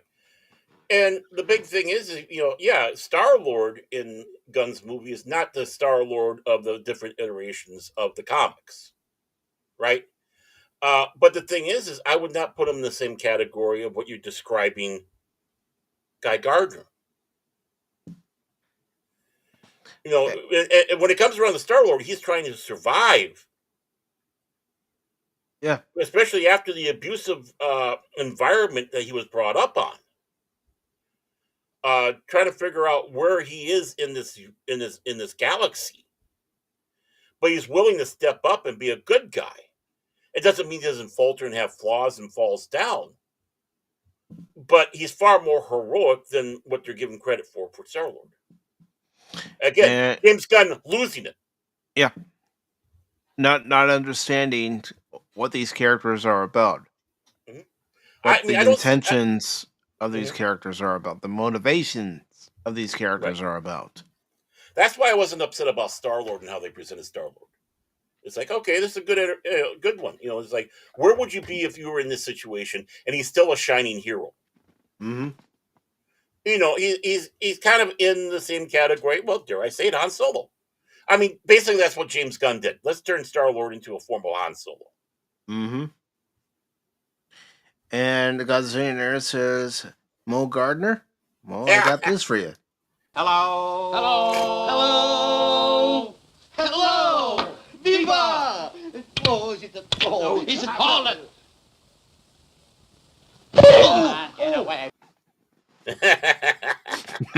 It's been ages, man. Good to see that back. I know we don't play some of the clips that we used to play often. Yeah, we need to do that a little more often. Yeah, we do. We're sorry. We're so very, very sorry. And Low Spec says this to you, Baron. What? Don't like Pitch Black? I don't. I'm sorry. I'm sorry, man. I don't like it. I love the character of Riddick. I love Vin Diesel's performance. I love Claudia Black in there. The movie, I can pick that film absolutely apart. That it doesn't. Again, the holes are so big. I just cannot escape into that fantasy land because of it. It just didn't make sense. But again, I have to give praises and props to Vin Diesel was able to take that and run with it and do a great job and become pretty good, pretty popular star out there. Oh, by the way, did you see that commercial Vin Diesel and the other ones in the Fast and the Furious were in? It was, I think, it was a Dove commercial, the candy or something like that. No, And I haven't seen it yet. I mean, it's been. I saw this a while back. I mean, maybe like a few months ago. Absolutely hysterical. Instead of running around like maniacs, they're taking their time because you're supposed to savor the candy. And Vin Diesel's in there with one of the girls that's in the cast and one of the other guys in the cast, and they're talking about going fast. No, we're not doing it. It's like absolutely hysterical, absolutely hysterical, which shows Vin Diesel has a sense of humor. And you're damn right. He owes all his fame to family. Yeah, it's all about family. Oh yeah, I mean, Pitch Black put him on the radar, and Fast and Furious is the thing that shot him to superstardom. Mm-hmm. And this article says we might see this occur with Superman himself if the self-insert accusations by Chris Gore, Neurotic, and CBN are true, and trolls are enough to burn an impediment Kryptonian out. Omnipotent, sorry. No That's worries. my bad. I'll take the error. The other one was bumped, by the way. Thank you. I know. I'll go in my corner now. Okay, I'm over here. You can continue on. I'll be quiet now. Hey, I'm capable of making errors. I'm not perfect. We only have fun at that because Lord knows I do it too. I joke because I do it. And remember, it's not just that. Crypto is redesigned after Gun's dog. No surprise. Oh. He is the star of Cinecon and the marketing and so on. Okay. I'm sorry. The hell you say?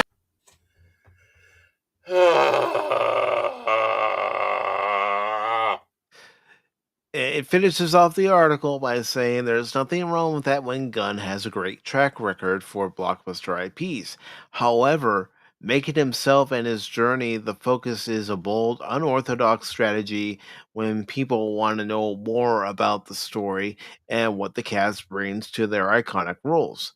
We'll see if the approach pays off for Gunn, Warner Brothers, and DC in July. I got a feeling this movie is not going to perform as well as they think it's going to perform.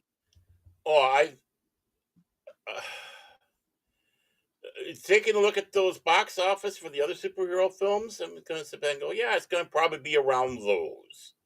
And why don't we just, what? Let's stop right here and do this. Let's quit calling it Superman and call it Super Gun. Because that's what it is. I mean, I'm going to model Crypto after my dog. No, you model Crypto after the dog, the original source, the comic. Yes. What, does his dog beat the shit out of him too? Maybe. Maybe. You never know. That's for the time you lured me into the bedroom with a jar of peanut butter, you bastard. That's probably what it is. Maybe, Baron. But any other thoughts on this article? These rumors that this movie's basically James Gunn in the role of Superman.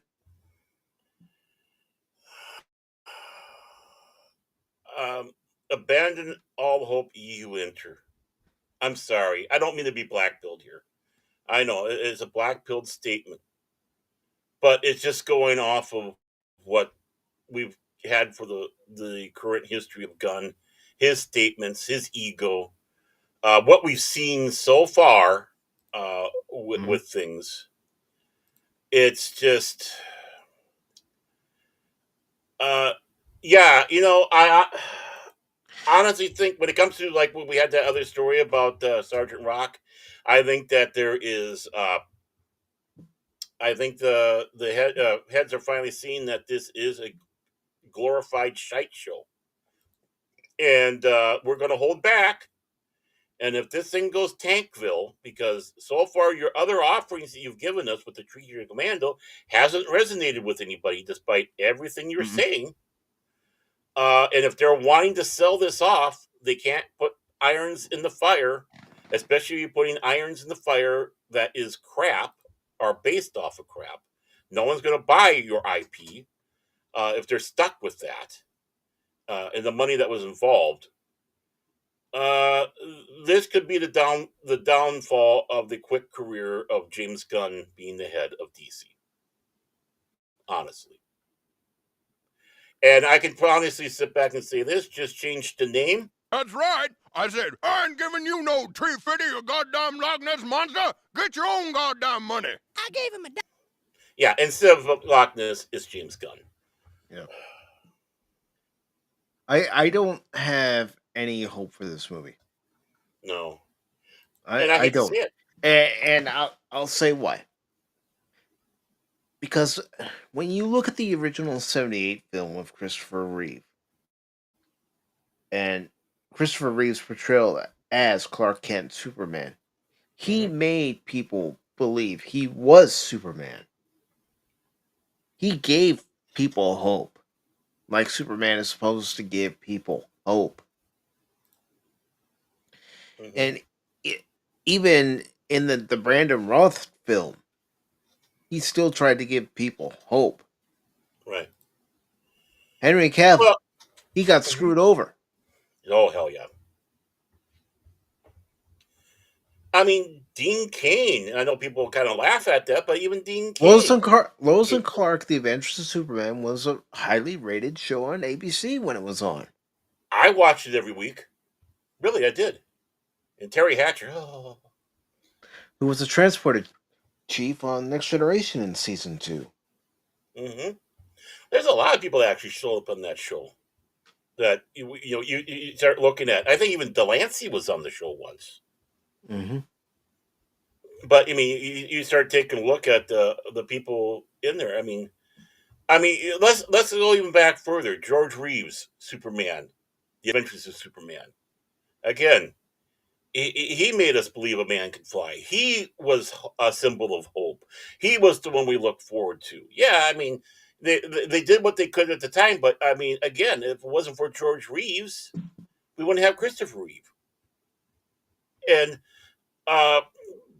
both of those right there. You just take a look at the classic one in that. George Reeves was able to do Clark and Superman separately. And that's I was going to say, that's the thing that an actor has to be able to do. Just like an actor who plays Batman, Bruce Wayne, they have to be able to let the audience know, okay, now I'm Superman. And then, now I'm Clark Kent. You can't act the same. Right. You can't have the same mannerisms either. Right, because you'll be spotted right away. And I agree with you, Godzilla, there. I do. I did not like Margot Kidder. I think I always felt she was the weak one in the Superman films back then. I did not like her, but I thought Terry Hatcher. Okay, now we're talking about Lois here. In that, and it comes around to other superheroes. I mean, again, you had the Flash, which was popular. It was bringing in ratings, but CBS decided, we're not going to continue on because it costs too much. But you had the difference between Barry Allen and the Flash in that, and in what they did. They kept it to what the comic book was all about. You believe the man could run Mach 15 across the world. All it's just not just Superman. And now we see how they're portraying our superheroes as a bunch of simpletons. Really. Well, it's because they believe that the audience has the attention span of a gnat. Well, and also they are simpletons. Yeah, you're right. It did, didn't it? Hey, well, you know what? Fun fact: so did Superman 78, because they brought back what was it? Noelle. What's her name from the Superman TV series in there? She had a cameo appearance. I can't think of her last name. Yeah, I know.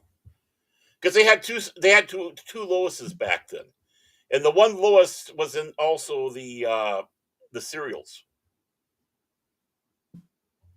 as well. So yeah, but yeah, I mean, it's simpletons out there thinking that we're simpletons, giving us pablum, and I don't want pablum. I want my superheroes back, just like I want to have my Doctor Who back. Well, speaking of Doctor Who, Baron, you're going to read Yeah. this next story, and Yeah, I noticed you put something in the chat there. I thought that was a hint. yes, so here we go with our next story.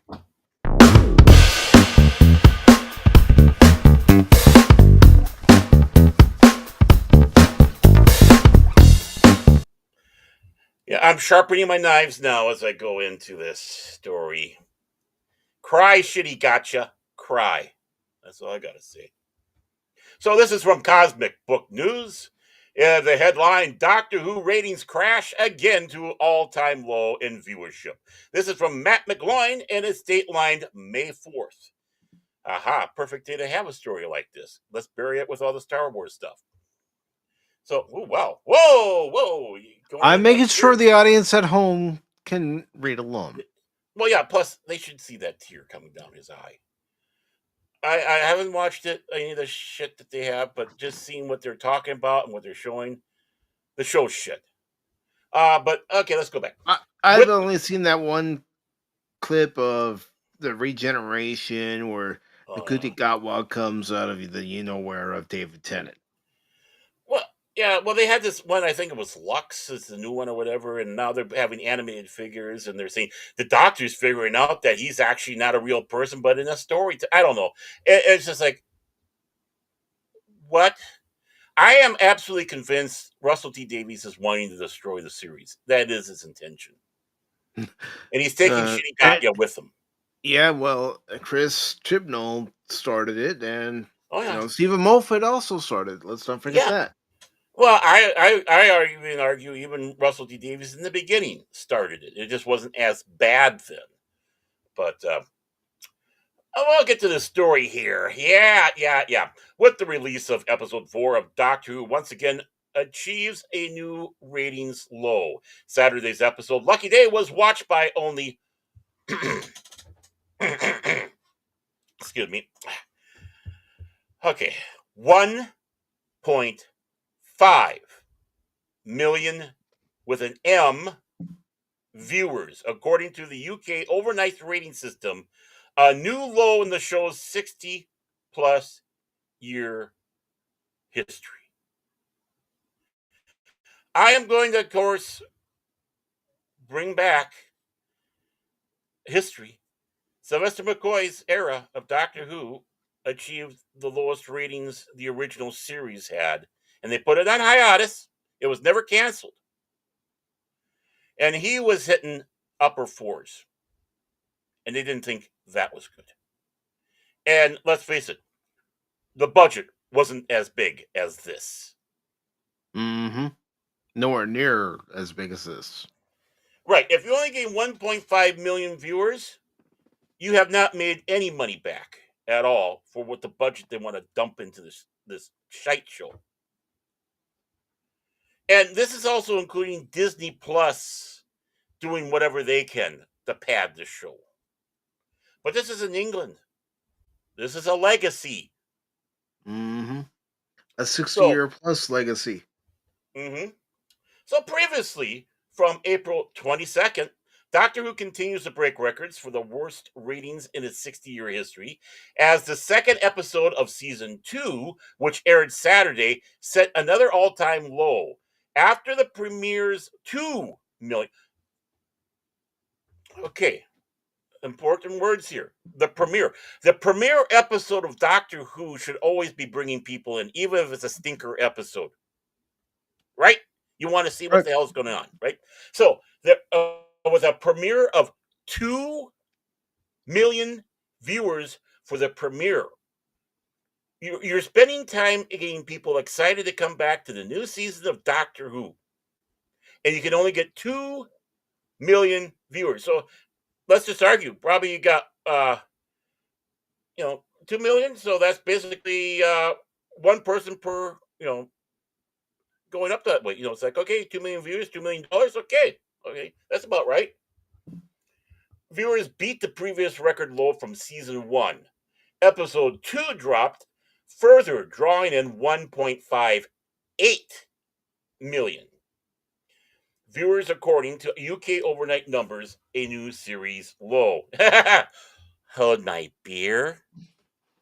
Previously, from April 14th, another round of applause goes out to Russell T. Davies for completely destroying Doctor Who, as it's now confirmed that the new season's launch on Saturday hit the lowest viewership in the 60-plus year history, following the first season from last year, which achieved the worst ratings in the history of Doctor Who. Davies and Ncuti Gatwa have set a new record ratings low. And no, I'm not giving that guy any mercy. He's just as much of a twat waffle as anybody else, part of that shite show. So what are the ratings? The UK overnight ratings reveal that the premiere episode of Doctor Who Season 2 was only watched by 2 million viewers. That beats the Penultimate. Thank you. See, even I have my problems. Thank you, Mike. Of last year, the previous record-setting low drew in only 2.02 million viewers. Last year's season finale of 2.25 million was also the least watched season finale in the show's entire 60-year history as well. Yeah. Doctor Who canceled? What about? Yeah, and Star Trek, as far as Enterprise was concerned, once the ratings gotten the 2 million mark, they did cancel the show. Yeah, fans were able to bring it back for a 4th season, but after that, Yeah. Les Moonves said no more. He hated Star Trek anyway. Yeah, he hated it anyways. But I mean, honestly, you're not bringing those ratings. As sad as to say, if they're pulling in better ratings than that, they would have continued going on. But it was suffering from that fatigue, and we can talk about that for hours. But right now, we're talking about another. We're talking about a real, true TARDIS wreck here. Rumors offer season 3 isn't happening. Oh wait, I jumped in. Sorry. There have been rumors that Doctor Who is getting canceled and is about to go on a big hiatus following the conclusion of season 2. People remember this entire run of New Who has had several hiatuses.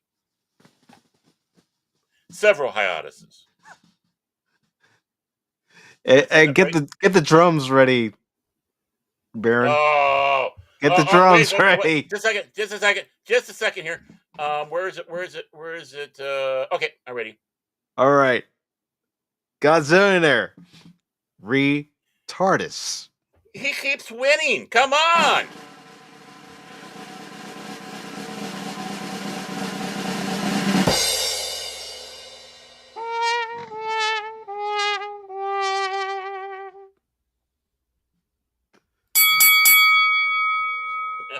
We have a winner, folks. Godzillion, that's like the third one. Come on, man. Save some for the others. Godzilla Air is 3 for 3 in tonight's broadcast. Damn, he's on it. Good job, Godzillionaire. We're not worthy. We're not worthy. No, this is the kind of interaction I like. I know. Okay, now we got. Him doing that and me looking at the rest of the story here, it's going to be hard now. Do you want me to pinch hit? You want me to pinch hit? No, I got it. Oh no, don't take this away from me, man. I still got the arm, man. I still got. Don't call me out, man, coach. Don't call me out, coach. I still got the arm. Right. There have been rumors that Doctor Who is getting canceled and is about to go on a big hiatus following the conclusion of season 2, which again, New Who has had several hiatuses. Think about the long periods between seasons, and even David Tennant having, I just want to have 3 little special movies because I'm really important, having to do other projects instead of doing this shitty Doctor Who. I don't think much of David Tennant either, folks, and that was before he came out with Waffle. Rumors offer season 3 isn't happening. I think it's more than rumors, and that shitty Gotcha wants out. Yeah, I'm sure he's going over with his agent right now. And that Disney, who forked over or reported $100 million. I didn't do it right. $100 million. Thank you, Mike. I had to do it like Dr. Evil. Yeah, that's what I was hoping. I was hoping to be. Isn't happy as nobody is watching Doctor Who on Disney Plus. Ooh. Behind a paywall and a show being canceled. Where have we heard that before, Mike? No, just okay. The Acolyte. Yeah. Yeah, Acolyte, Discovery, Gutter Decks, Prodigy. Yeah. Where have we heard that? No show should be canceled behind a paywall. None. But even Netflix does it. Even Netflix does it. Yeah. The product that you're delivering should be so friggin' polished that you go out on your own terms. Like Next Generation, DS9, even Voyager. Mm-hmm.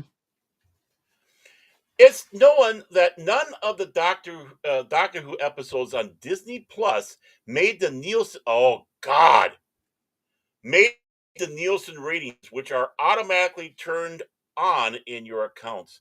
They didn't even hit the Nielsens. That's sad. Shit. That's real sad for a once proud show. I did not know that, and I'm not a big fan of the Nielsens. Don't get me wrong, but this legacy with all the supposed Doctor Who fans we got running over across the United States, you can't even make Nielsen. You know what? That's under 1 million. That's you I don't think you're even hitting 1 million. But we don't know. They'd be lucky if they're not hitting 500,000. But we wouldn't know because they're not showing us the numbers. No, they're but not. Nielsen. Disney did the same thing with the Star Wars TV shows. They don't show the ratings. Right. But you can't hide Nielsen. I mean, they might not say what the numbers are, but why should they when they don't even hit their ratings? They don't care. Davies recently hinted the big hiatus is coming, and he didn't seem too bothered by it. He filled in the BBC's news round. Well, yeah, because I think he intended to want to absolutely fucking destroy this. He was never a Doctor Who fan, people. Never. He made that known when he took over the show. Yeah, he dropped things in the show Queer as Folk, the British version, because Doctor Who was such a cultural phenomenon. But that did not make him a fan of Doctor Who, and he made that known. I'm not really a Doctor Who fan. Well, it's showing, isn't it? It's not that you're not a fan. You just don't have any friggin' respect. And that man has no respect for anything except, which bar in the red light district he's going to go to find his mates. But he's no different than other creators who are creating episodes for legacy shows like Alex Kurtzman is doing for Star Trek. He has no respect for Star Trek. He has no real knowledge of Star Trek, no real understanding of Star Trek. People pretty much lambasted that Section 31 movie, saying Oh, God. this movie is trash. You know it's bad. We reacted to the trailer, and I'm like, what the hell is this shit? When the trendy fans say it's shit, it's really shit. And the trendy fans were coming out of the woodwork saying this is crap. And like Leslie Headland, she doesn't know anything about Star Wars. She only knows about her lesbian incestuous fantasies that she has Mm-hmm. with her sister. Or, dare I say, David Baloney. He doesn't give a shit about it no more. He has no respect for it. No. He may have had some that's just respect it. because George Lucas, when he owned the property, was still looking over and saying, no, you can't do it this way. You have to do it this way. Right. Exactly. He was good when he had the leash of Lucas over him. But the moment that he was given, he thought he was a second coming to Lucas, not realizing that the Force was female, so he had to get on his knees. And then you had Pablum Hidalgo, not helping matters much. No. So here's Russell T Davies. I kind of know that the Doctor reached the status of like a Robin Hood. Sometimes there might be a pause, and during that pause, the viewers of Newsround now will grow up a few years and start writing stories, and they'll bring it back. So I have absolute faith that it will survive because I'm living proof of it. Excuse me, I'm going to throw up right now. And that's what happens to good ideas. No good idea ever dies.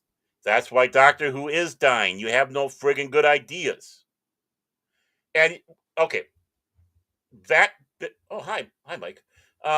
That bit of word salad that you just put in there. That bit of word salad basically made it known that they're doing to this series what they did to the original series in 1989. It's not canceled. It's on a hiatus. Of course, fan reaction. Am I still on? Mike? Anybody? Anybody? Wow. Anybody in chat? Can you hear me? Mike, can you hear me? I don't know if we lost Mike or if I'm lost. Godzilla in there. Am I still there?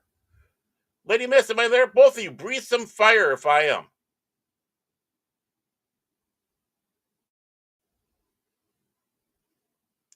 I'm concerned. I feel lonely. Lonely now. Well, I guess I'm on. So I'm going to continue. Bueller?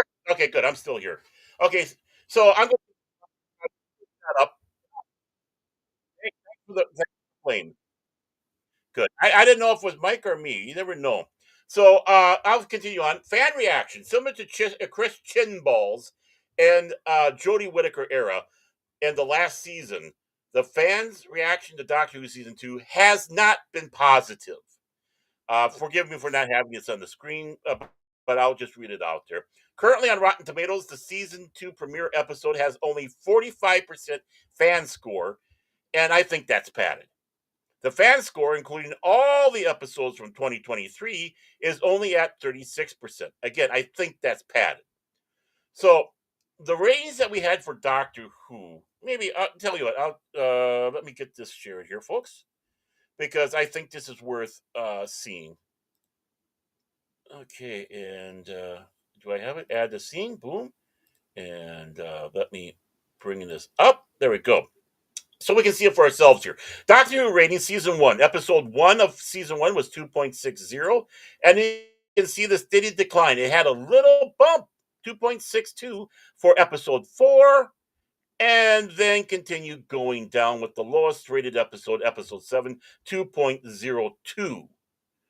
This season so far starting out with a lowly 2 million, and the rest not even hitting 2 million. The highest one, episode 3, at 1.86. Oh, Mike, you're back? Okay. A million. So people in the chat, what do you think? I'm going to sit back and say this is a long time coming. Doctor Who should have come to an end after Jodie Whittaker. Jodie Whittaker, with her brilliant performance of playing the Doctor when she only had one face and it looked like she was constipated trying to pinch a loaf on the loo. Chris Chinballs, who was absolutely just destroying the show with whatever was going to what we accuse for a brain. Oh, Mike must still be here. He's highlighting everything. Highlight it, man. I just got back. I put All in the right, welcome private back. chat. BRB. Oh, it didn't show up in my private chat. Oh, there we go. For some reason, it did not give me a code that there was anything in the private chat. You know Evie me, Mux. I always try to Evie let Mux. you and Cash know if I have to step away. And Yeah, well, that's the first thing I kind of did. I looked down there. I didn't see, because it has that little red dot next to private chat when you put something in there. Never had one. So I just clicked on it. It's like, oh, now I see the BRB, but I had the regular comments up. It didn't identify that you had one in there. Thank you, Evie Mux. Thank you very much. I blame that on Evie Mux. So I thought you had connection issues. no, Not, you not know how first I time. am. Even with connection issues, I try to let you and Cash know. Oh, I know. That's why I was panicking. It's like, oh no, did you get hit by lightning? It finally happened. No, Doctor Who. 1.21 gigawatts of electricity. Unfortunately, I don't have a flux capacitor. And, lady, Marty! the thing about Peter Capaldi, he was done dirty. He was. He really was. He deserves so much better. And maybe that's the reason why he only left after 3 seasons. I bet you if they did better, he would have been in there a little bit longer. Just like, you got to remember, it's Russell T Davies being an absolute twat waffle that we lost Christopher Eccleston. And then everything goes on the board. Russell T Davies is nothing but an absolute asshole. And Christopher Eccleston, I think, would have been known as one of the greatest doctors ever if he was given another season. And I still hold him very high. He's the only one in the entire run of New Who that I consider great. Mm-hmm. I have that first season. Why? Because of Christopher Eccleston. Yeah, I was at a Walmart. This was a few years ago, and I saw that they had the first season in their $5 bin. I saw mine. What? Really? Yeah. I mean, the episode Dalek was brilliant, right? But, any episode that was written by Russell T Davies was a turd, in my opinion. Having potential, but still ended up being a turd. Oh, we're going to have we 2 million or whatever years in the future watching the sun destroy the earth, and we're going to bring out, we're going to return the continents to their classic position, which is what we have today. It's like, who says that's the classic? You have 2 friggin' million years. Empires rising, empires falling. Mm-hmm. Bring in a 1950s jukebox as a relic from 2 million years ago. And it still works. iPod. Yeah, it still works. And they call it, believe it was called an iPod. Anybody, do you remember an iPod? 2025. Anybody remember what an iPod is? No, that went the way with the dinosaur with the iPhone. I still have one. I always wanted one. I still kind of do. It's like, I just want to have something that has for music. I don't want all the other crap on it. But neither here nor there. But no, I mean, it's that sophomoric writing that Russell T Davies did in even that first season. Like I said, but the only thing that kept me hanging on was Eccleston, and Eccleston leaving after that first season, it hurt me as a fan. And David Tennant come in, it's like, okay, let's see what we got for this new guy, and he never grabbed me. I tried to watch Tennant. I tried to get into Tennant episodes. He could not suck me in. Matt Smith came close, but I think the damage was already done. And then Peter Capaldi is like, great, now we're kind of getting to that cranky old doctor that we all loved back in the day. A mixture of the first Doctor, the fourth Doctor, maybe a little bit of the third Doctor, right? And possibly even a touch of the sixth Doctor, all that part where, being reminded that the Doctor is an alien. As Tom Baker's doctor made mention when he was being accused of something about not being human, he said, I'm not human, remember? I'm a Time Lord. But he was done dirty. His stories weren't that strong. He could have been, for me, that next Eccleston for that New Who. And again, it's him. It's not what was delivered, and he couldn't hold the show because of how bad it got at that point. Yeah.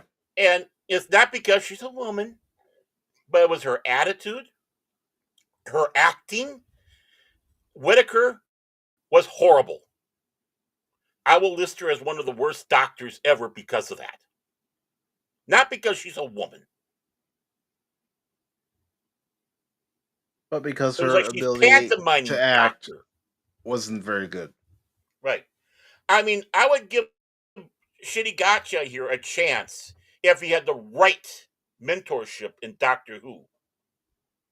I don't care if he's gay. I don't care if he's black. I can see the guy has talent. I can see that he has energy.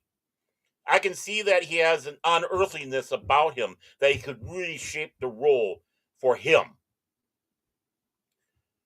What is his biggest enemy? And I think he knows it. Davies. Mm-hmm. And how they brought this character in was not the best way either. I mean, obviously the regeneration scene, but everything leading up to it, like, oh, we're just going to do it and troll all the fans and call them names, ists and phobes, because we're bringing a black gay man into Doctor Who. You're going to hate him. No, we're not going to hate him. We're going to hate you, Russell D. Davies, because you're a twat waffle. Yeah. Actually, this might surprise people. I feel bad for him, even though he did do his own twat waffleness to us fans. But I did see a lot of potential in him, honestly. And I was hoping that would overcome everything. But Davies, he made sure that the sabotage was final. Mm-hmm. That the show is dead. So part of me feels bad for Ncuti. Part of me, It's sad that these long-time running IPs have people in charge that don't care about them. They don't care about the legacy. They just want to destroy. Doctor Who was not about sexuality. The biggest thing through the history of Doctor Who was no hanky-panky in the TARDIS. It got to such a point that the one thing I do have a disagreement with the great and legendary Terrence Dicks, who wrote so many of the Target novels and even contributed to many of the growth of Doctor Who. The no hanky panky in the TARDIS went so far in his mind that he did not believe Susan was. He made it known that Susan was not the Doctor's granddaughter, because that would imply that the Doctor was married and had sex. I'm not kidding. That was his mindset. Mm-hmm. Now, everybody else that was involved in the show beforehand, Sidney Newman and Verdi Lambert and all that, yes, she is the granddaughter. But Terrence Dicks took that even that far, that there's no hanky-panky in the TARDIS. Even, and got to remember, the director of, I believe it was the Unearthly Child Tribe of Gum, was an Indian from India, gay man. Nobody cared. And this was when it was illegal to be gay in England. You could have gone to jail, if people wanted to push. The longest running producer of the original series, John Nathan Turner, again, a gay man, right? And he was expressly going, no hanky panky in the TARDIS. We got to make it so it's innocent in there, in that aspect. Mm-hmm. Sexuality was never about it. But along comes Russell B. Davies.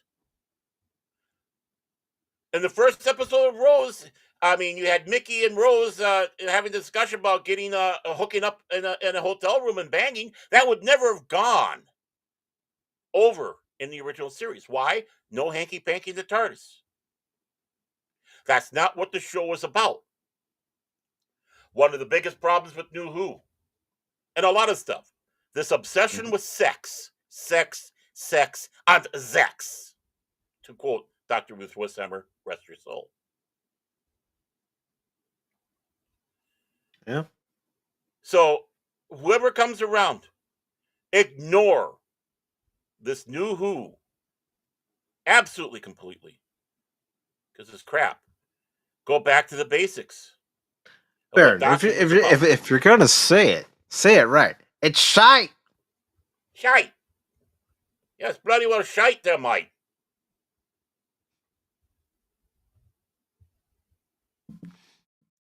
And it is. It's horrible. It needs to go. And trust me, I'm a huge Doctor Who fan. Giant. At one time, I was a bigger Doctor Who fan than I was Star Wars and Star Trek. Back in the day, if you came to me and asked, okay, you have a choice. You can be on Star Trek Next Generation. You can be in well, at the time there wasn't anything really going on for Star Wars, so I can't bring that in. You can be on Star Trek The Next Generation, or you can be in Doctor Who. What's your choice? And before they even finish, I'd say Doctor Who.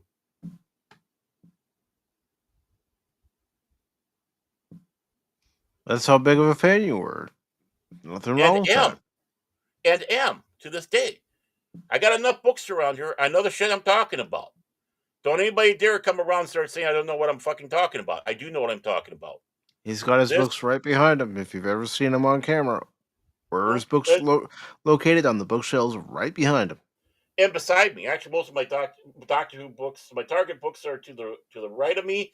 My reference books for Doctor Who is actually on the other side of the desk in front of my love seat I sit on. My and as well my Star Trek ones, and my Star Wars and other stuff is behind me. And I still haven't unpacked everything.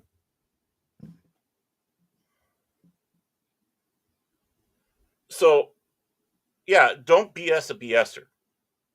And more importantly, don't BS a BSer who knows his history. I can, and I'm not, forgive me, I might sound immodest. Give me Doctor Who. I'll bring it back better than ever. I'll know who to grab for it. I know how to do it. And I'm certainly not going to waste a budget like this shite is doing. Give me half the budget. Well, it's like me with Star Trek. Give me a Star Trek. I'll get the right people to work along with me to bring Star Trek back to its glory. Right. And the same way there. And again, I'll follow through with half the budget. Mm-hmm. Because I want creativity, not laziness. Throwing money at something is laziness. Making do with what you have is creative. Yeah, that's what they did for the original Star Trek. That's what they did for the original Who. They made do with what they had. Right.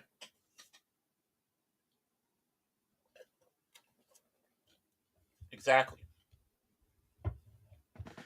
But speaking of money, we've got another article which is a follow up to an article that we talked about on Sunday from Superhero Hype about Hawkeye season 2.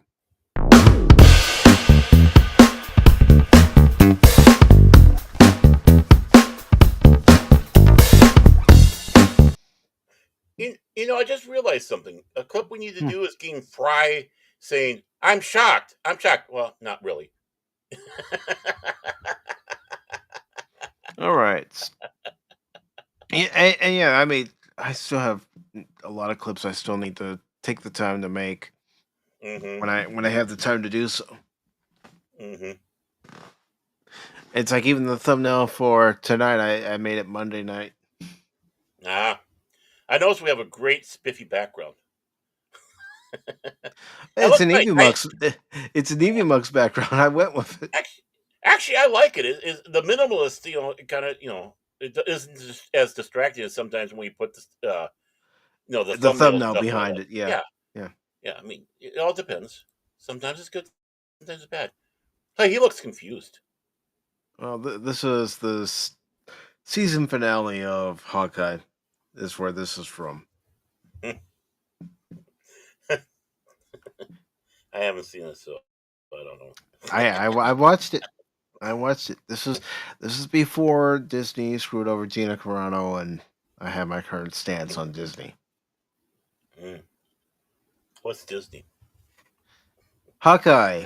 Why Marvel lowballed Jeremy Renner's season 2 offer. And this article is by Brandon Schur, and it says Marvel reportedly lowballed Jeremy Renner's Hawkeye season 2 salary offer on purpose so that the show wouldn't get made. That doesn't surprise me. With it being Hollywood, that doesn't surprise me if it's true. And how insulting. Just sit back and say, we're not doing it. Just say it. Don't don't screw people around like that. Nope. Created by Jonathan Igla, the MCU Hawkeye miniseries premiered on Disney Plus in November 2021. It sees Renner once again reprise his role as Clint Barton Hawkeye, while the cast also includes Haley Steinfeld as Kate Bishop, Tony Dalton as Jack Dunsky. Forget it, Mike. Don't even try. Florence Pugh as Yelena Belova. She's a beautiful woman. She is. Vincent D'Onofrio as, of course, Kingpin. What do we know? What do we know about the Hawkeye season 2 situation? In a recent interview with High Performance, Redder revealed he turned down an offer for Hawkeye season 2 following a major salary dispute. They asked me to do season 2 and they offered me half the money, he said. I'm like, well, it's going to take me twice the amount of work for half the amount of money and 8 months of my time, essentially, to do it for half the amount. Renner went on to suggest the lower salary offer was a result of his near fatal 2023 snowmobile accident. He said, I'm sorry. Did you think I'm only half the Jeremy because I got ran over? Maybe that's why you want to pay me half of what I made on the first season?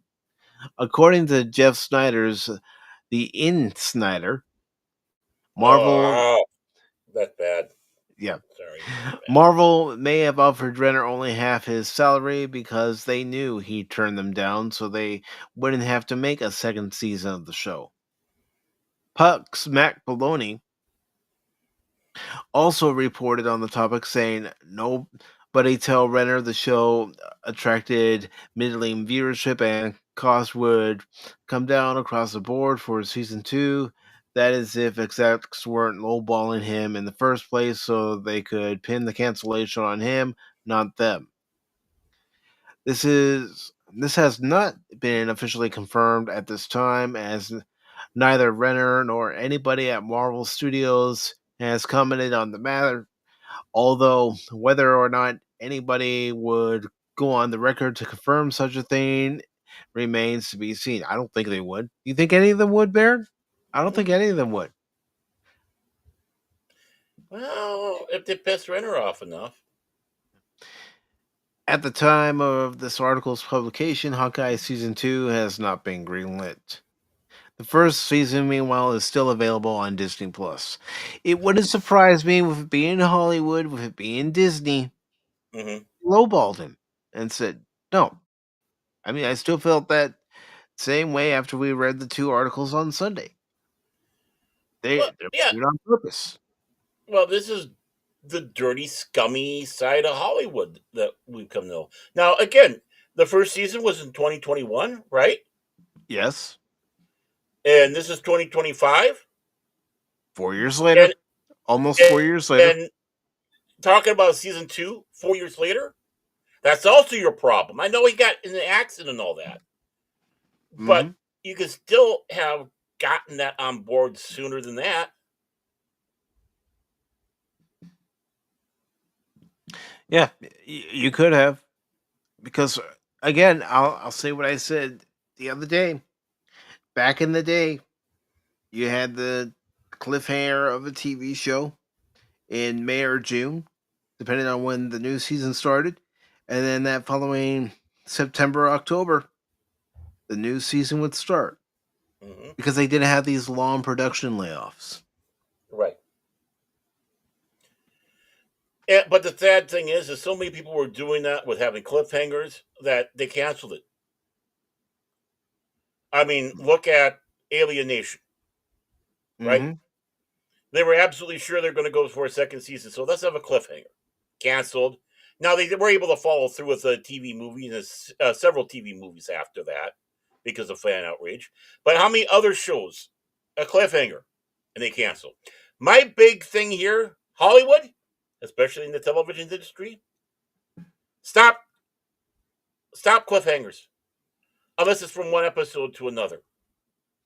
Even Alf, the TV series Alf, had a Yeah, cliffhanger. and a piss poor movie to try to follow up on. Mm-hmm. Enough of the cliffhangers. Unless, of course, it's in the season. Part 1, part 2, ending on a cliffhanger. And you know what show is the one that started all this? Don't you, Mike? Next Generation, Best of Both Worlds. I was going to get to that, Baron. You're too slow. Best of Both Worlds, Season 3 finale, Part And- 1. And Picard. He is a Borg. every season of Next Generation after that had to have a cliffhanger. Which, of course, I sit back and go, what would happen? What if something happened to a cast member or something between that that's going to be vital to this? You know, that's just, you know, even a couple of months is too long because you never know what's going to happen. And of course, same thing with DS9. They had their ending on cliffhangers and stuff. It's like, enough.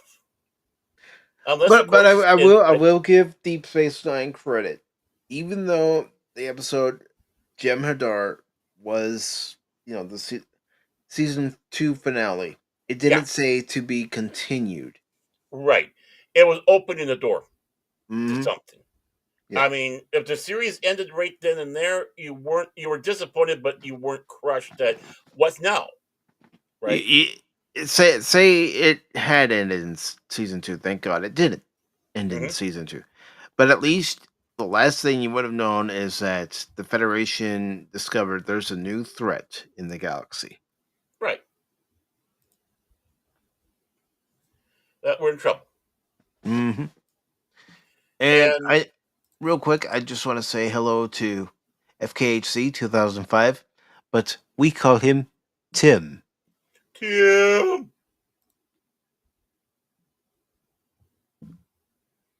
Oh, I came home from the Thunderbolts. Oh, perfect timing, Tim. Perfect. Wow, Tim, you come in second place now in the chat, winning the chat. Your second place chat. Godzillionaire still has you 3 times over. I'm afraid, though. Sorry about that, man. But Godzillionaire was on it today. But just to finish up our thoughts with this, you know, news about, you know, the lowball offer to Jeremy Renner, and they were hoping he wouldn't accept the offer so they could officially cancel the show. I'm not shocked, nor am I surprised.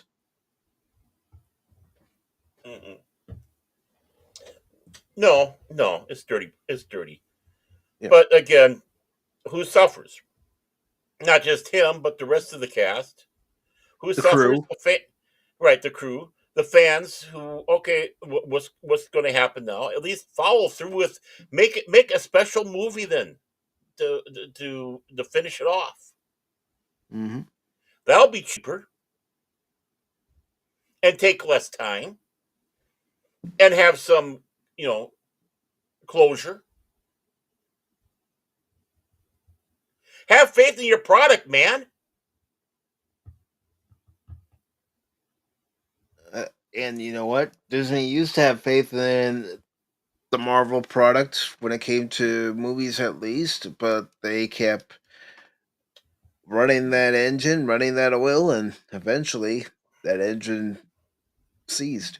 It's not operating anymore. Not at the levels it used to.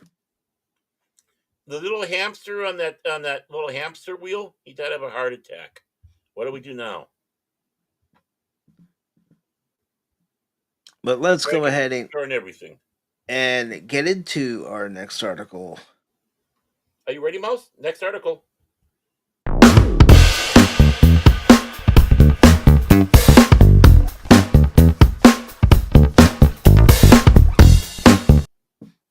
And just Tim says a friend of his was an extra along with his wife. Cool. Nice. Well, speaking of Thunderbolts, and this article does contain spoilers. Okay, Tim, if the film doesn't really do good, are you going to blame them for it? I'm just curious because if I knew someone that was an extra, I would do that just to tweet them. It's because of you. It was you. You weren't a good enough extra, man. You threw the whole film off. But we have this article by Cameron Bonomolo. It was posted on the 5th, and it says the new Avengers assemble on rebanded Thunderbolts posters. Marvel Studios' Thunderbolts, scratch that, the new Avengers, marks the final film of the MCU's Phase 5. You mean Phase Bye? Pretty much. And as it says in the article, it does contain spoilers. The Avengers assemble.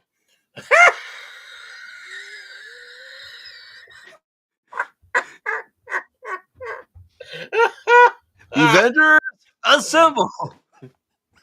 My God, we could be part of that group. I mean, for crying out loud, everybody's on it today. The people writing articles, the chat, all that. My God, this is what I love. We don't, Mike. You and I don't even have to work. It's just leave it up to everybody else around there. We just sit back and we can watch. Everyone else is cooking. We'll just watch everything come together. Exactly. Then we'll take the credit, just like Disney. And Tim says, what would stage 69 be like? 69, dudes! Sorry. A lot of giving and getting. That's what it Bill will be. and Ted popped in my head. Yeah. A lot of giving and getting. That's what stage 69 is. All right, so Avengers assemble.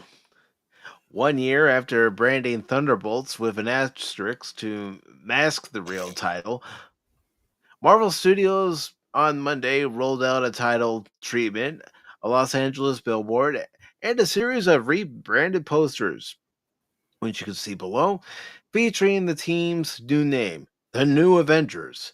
Although the title and new team name isn't revealed until the very end of Thunderbolts, the spoiler embargo has officially expired with the movie's opening weekend, and Marvel is making a point to get the word out. First, Thunderbolts stars Florence Pugh, Sebastian Stan, David Harbour, Wyatt Russell, Kurt Russell's kid. Yep, Olga Kurylenko,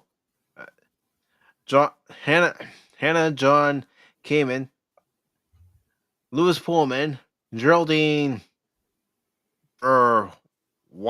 nothing? Okay. Vizwana fan. Thank you. I don't even think I said it right, but I'm just... Well, you got closer than I did. If this was horseshoes, you'd be a lot closer than me. Yeah, you're right. You're right about it. And Julia Louis-Dreyfus. Get out! Assemble to join... Yeah. Director David Shire in unveiling a new poster replacing the Thunderbolts title with the New Avengers. Then Marvel Studios shared a video that showed Stan switching out a bus stop poster with the new gold New Avengers logo, which is styled after the A logo used by Earth's mightiest heroes since 2012's The Avengers. Wait a moment. The Justice League is DC, not Marvel. Well, See what I did there? I see what you did there. Clever boy, clever boy. Thank you. Thank you. Just like Valentina Allegra, Dave Fontaine, Julia Louis Dreyfus rechristening the so-called Thunderbolts as the New Avengers at the last second. Marvel Studios is rolling out a series of former Thunderbolt posters that have been updated with the New Avengers. That includes posters on movie ticketing websites and an updated listing on the official Marvel website, which now has Thunderbolts redirect to the New Avengers. You can see those posters in the gallery below, featuring New Avengers Yelena Belova, Black Widow, Hugh, Bucky Barnes, Winter Soldier, Stan, Alexei Shots. I can't even say it. Just I'll say Red Guardian. Kavav. David Harbour, John Walker, U.S. Agent Russell, and Ava Starr, Ghost, John Kamen, alongside MCU newcomer Bob Reynolds, Sentry, Pullman. All right. Uh-huh. There was no plan for a Thunderbolts movie. I found I had this window to make a movie. Eric Pearson, who receives a story by credit and shares a screenplay writing credit with Joanna Kalo, told comicbook.com. I had been doing Black Widow and had been able to be there firsthand to witness the rise of Florence Pugh and the great chemistry she had with David Harbour. I started talking with our producer, Brian Chapek, about future stuff. The Thunderbolts came up, and I came up with a pitch to bring Kevin Feige, which failed. I came up with a different pitch, which is essentially the version of this movie that exists now. As for baking in the idea that the Thunderbolts were actually the new Avengers all along, Pearson added we probably debated capital in versus lowercase in the new Avengers for hours. Every idea is talked about, but what we knew, is we had a story that we liked, that we had a theme that was cohesive. I don't know. I've seen the trailer, and I'm not impressed. I'm not. Mm-hmm. But my question to everybody: do you believe that they had this planned all along, or do you think it's a marketing ploy because of this weekend's box office being what it was at 74 million? Mm-hmm. Do you think it was their way of trying to get people to go see the movie? Oh, okay. I pulled up Box Office Mojo just to refresh. They have it domestic now at after 5 days at $86 million. Let's face it, that's a disappointment. That's a disappointment. I think both. Now I see they got 74.3, but the overall that they put in there is that worldwide 173. She's not going to make it to 500. It's not. And I think what it is I think it was a planned bait and switch. If it was uberly successful, it would have stayed Thunderbolts. But they had the contingency with it. I know what we'll do is if it doesn't do as well, we can rename it quickly. So we'll have this on the back burner so we can fool people into thinking maybe it's a different one. Mm-hmm. Or look, it's an Avengers film. Or whatnot. You know what? This is them doing a blatant bait and switch. which they're known for. Hey, Disney, let's do a Boba Fett series and not have Boba Fett in it. Mm-hmm. Or We'll whatever other series. we'll call it The Mandalorian, and then when we do have Boba Fett come in, it won't be what you expect from a Boba Fett series, especially when it dances with sand people. Right, exactly. I mean, after 19 days, Sinners, 187 million, 103, $187 million domestic, worldwide 244. Mm-hmm. So I know it made only 33 million this weekend. Where's Snow White? Never mind. But really, honestly, Sinners, I think, was doing better. Let's see what happens this next weekend here. Let's see what the numbers for Thunderbolts is. I'm sorry, the new Avengers is going to be.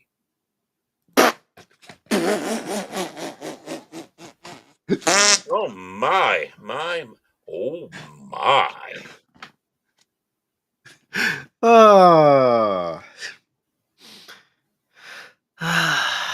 Yeah.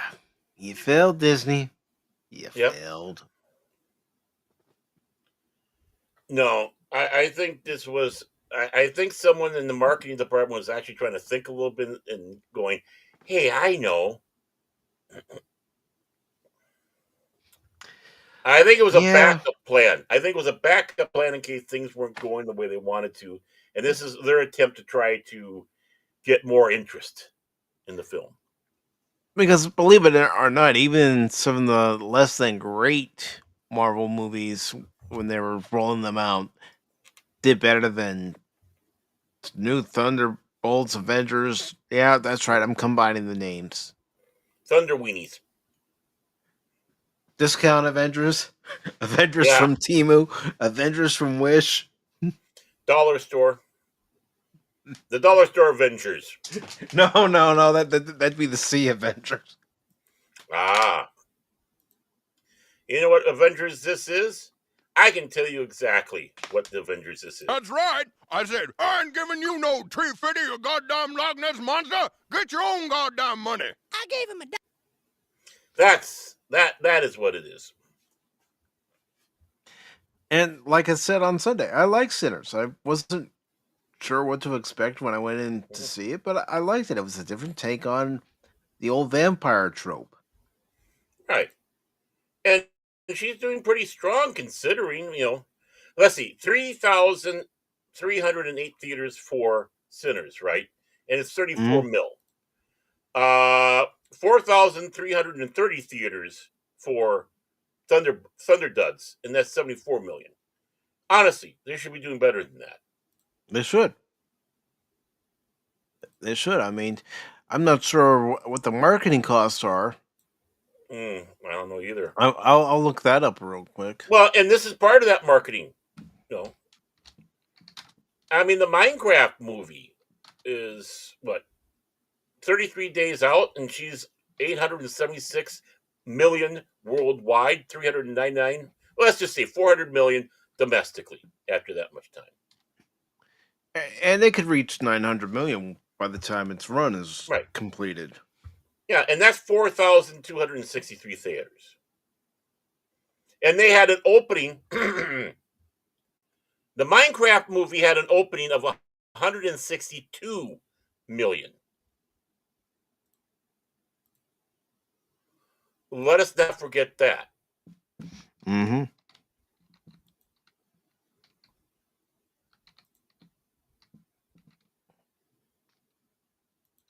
And then you got to start taking account budgets. I'm sure Sinners was made for a hell of a lot less than Thunderbolts. So it's estimated that the film's budget is reported either 150 to 200 million. Right. According to Fandom Wire, Thunderbolts has grossed 172.9 million as of May 8th, making it the 8th highest grossing film of 2025. Mm-hmm. That's still not saying much. No. Again, If this was the Minecraft movie, they virtually have their money back at 162 million on the opening. And still rocking it a bit here 33 days later. I mean, 13.7 million. Third place. You look at the dailies. Thunderbolts gets 7 million. Sinners is 4 million. Over half less. Right? So it's not that far off of Thunderbolts. And now let's go. What would the budget be for Sinners? I'm sure budget for Sinners is a hell of a lot less. Yeah, I'll bring it up. I know I brought it up Sunday, but I've already forgotten what that total was. Right, and it's not Sunday. So. I can barely remember yesterday. I barely remember my stream earlier today. Okay, I just looked it up. It says that the budget was around 100 million after some delays in filming and everything. Oh, so Sinners domestically more than made up. That's not including the whole worldwide, which is 244. Yeah, so and she's still rocking. It made some money back. It made some money back, and it's not done yet. No. Second place. They want to try to make that sound like, hey, they unseated Sinners, yeah. Like, yeah, that that's like I kicked a blind guy in the balls and was able to escape him. You know, he wasn't able to. That's he like wasn't able to report stealing candy from a baby. Come on. Yeah. You went the low ball route. Right. Honestly. Thunder Duds should have done a hell of a lot more than that. They should almost have been knocking on that 150. But again, I do believe, and I know I've said this before, and some people have debated me about it, but I do believe there is serious superhero fatigue. Oh, I don't believe it. I know it. And the superhero fatigue isn't the fact that we're getting these. It's how they're doing them. It's just too copy and paste. What I think we should truly be saying is we are getting superhero trope fatigue. Our the superhero formulaic fatigue.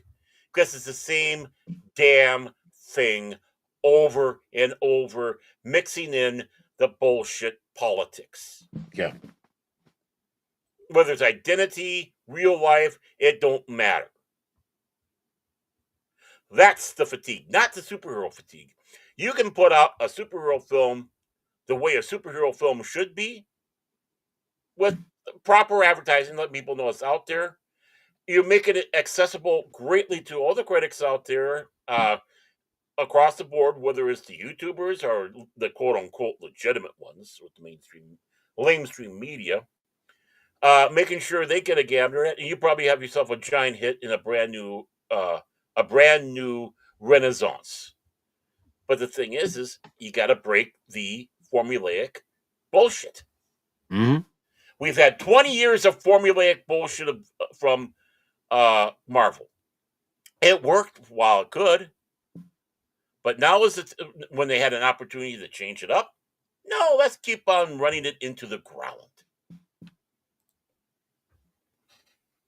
I don't think superhero films have a fatigue, just like I don't think a lot of our other IPs have a fatigue. It's what they've done with is a fatigue. You come out with a kick-ass Star Wars thing away from Disney, just take a look at the fan films that are out there and how they sometimes rock. That fatigue will go away because everyone will forget the nightmare. Same thing with Star Trek, same thing with Doctor Who, all that. It's time to get back to basics.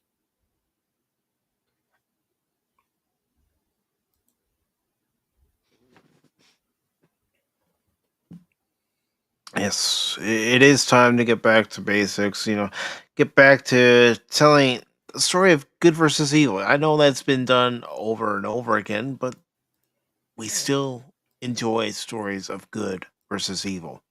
your hero triumphing in the end after starting off being kicked down and knocked down. And Mhm. And the thing is, too, is if we do have it where the ends with the villain on the high ground, like Empire Strikes Back, you still have the spark of hope Mhm. with your heroes. Because let's face it, Empire Strikes Back did not end on a happy note. Our No. heroes were beaten, torn apart, frozen, losing hands, spread. They had everything thrown at them, but Yep. yet they were standing in there, and you could still see they had hope, even though they were knocked down. And it's Yeah, like, oh boy, what's going to happen next they time? already had a plan in mind. They were executing that plan.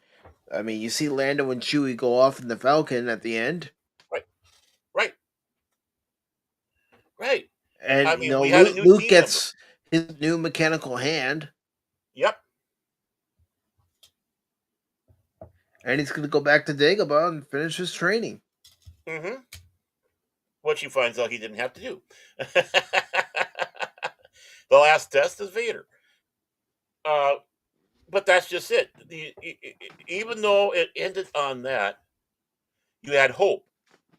Which, of course, let's contrast that with the Last Jedi, where everybody got the shit kicked out of them in that one, but yet they're running around inside the Millennium Falcon like it's kumbaya time. No, it's a Kumbaya, time my of lord, reflection. kumbaya. Yeah, kumbaya, the force, kumbaya, kumbaya, the force is female. No, but no, you saw hope, but they're still being reflective. They're reflecting upon in the original, in Empire Strikes Back. You see that there's hope, but they're reflective. They know that they're not out of it. They're not, they're not doing campfire songs No, like gerbils trying to escape. they're they're they're they're not having a scene where Han saying to Finn, "That's not how the Force works."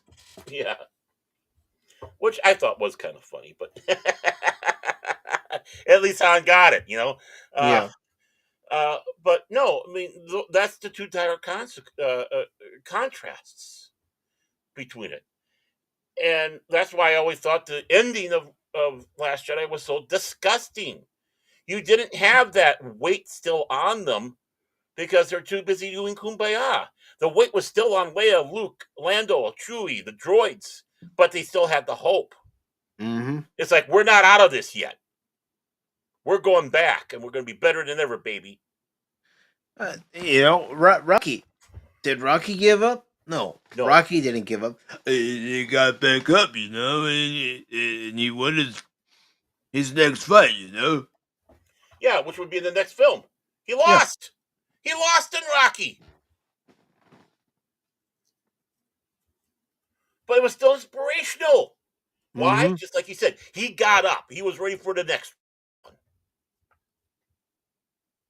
I'm not going to let this set me back. That's what it is. We are tired of the formulaic bullshit that everybody's doing across the board. It's basically cut and paste between all the IPs. What are they doing over there in Star Trek? We'll do that. And what are they? What are they doing on Star? Okay, cut paste there too. It's all going to be generic, and I guess you can even fall with that. People are tired of the generic. Yeah. Generic. I mean, even in Transformers the movie, Baron, Optimus Prime is pretty much battered, beaten, and unable to fight. And when Megatron says he would have waited an eternity for this, it's over, Prime. Prime gathers what little bit of energy he has left and says never and knocks Megatron down to the ground. Right. Using his last bit of strength. You know you're going to die no matter what. It is the end, but I'm going to take you with me, you son of. It's like Kirk and Krug. I have had enough of you. you. And as far as Kirk was concerned, he and Spock were going to die along with the rest of them. Mm-hmm. But damn it, he's going to still have that last bit. I mean, I am not going to let him try. You bring up the search for Spock when they're watching the Enterprise burn up in the atmosphere of the Genesis planet.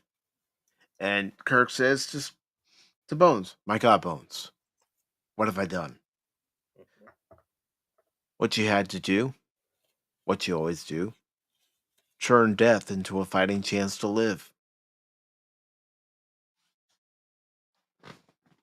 You might be the one Kobayashi that, Maru. Mhm. And yeah, you might be the one that dies, but the others will live on to continue on. Mm-hmm. Your sacrifice needs to be made so they can continue on. If you are selfish and did not make that sacrifice, all would be gone. Hero's journey. Not all heroes make it to the end. Which is why I still don't like the way Kirk went out in Generations. Yeah, that was at that time that was the bitch death until Han Solo. Mm-hmm. I mean, really, honestly, again, what happened? Kirk fell. Yeah, off a bridge. Right, but he still fell. And the bridge that wasn't that high. No. Kirk fell. The hero doesn't fall to their death. And, they screwed up there. Mm-hmm. Well, their original plan was to have Kirk get shot in the back. That would have been a better death, honestly. Think about it.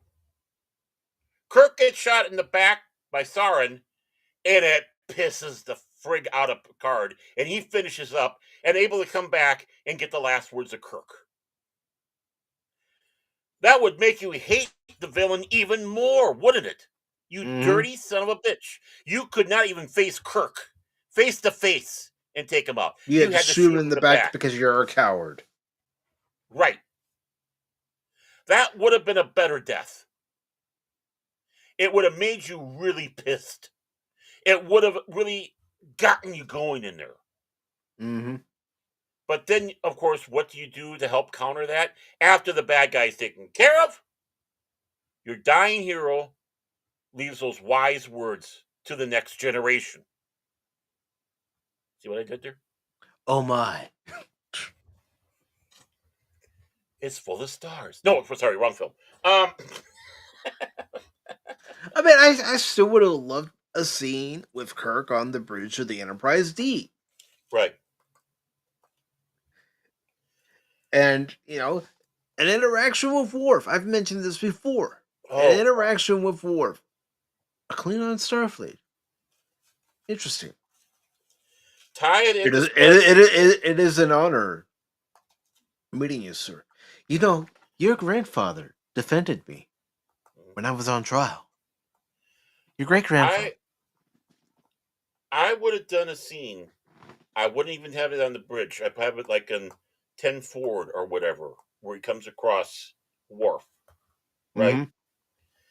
A scene Worf come in as a Klingon. And almost, looking at Worf and Worf looking at him is like, Kirk's not beckoning him necessarily, but you have that connection and Worf is drawn over. And it's like, can I help you? And Kirk... Can I help you, Captain? Yeah. And Kirk gives a quick little thing about, I had a problem with Klingons. A Klingon killed my son. I had to face them constantly as enemies. I would never have dreamed, but it was when I was framed that a man like a Klingon named Worf did everything he could to defend me with honor and dignity. And how things have changed. And now we have what I never thought could ever happen. And then Worf could say something like, I was named after my grandfather. Right. And you get that connection. Mm-hmm. But, have something like that. Wouldn't that have been a powerful scene that would have really closed the book on Kirk's issues with Klingons, and even make it known, a Klingon killed my son, and the reaction that Dorn would have done to what he's saying there, because you need to go back to the reaction of Dorn and wondering where's this going to go. They should have given me generations, man. They should have given us generations. It wouldn't have been the fluff fairy. You would have had that powerful scene, because that is what Star Trek is all about. It would have given Kirk a real good chance to move on. I know some would say, but Mike, that already happened in the Undiscovered Country. To a point.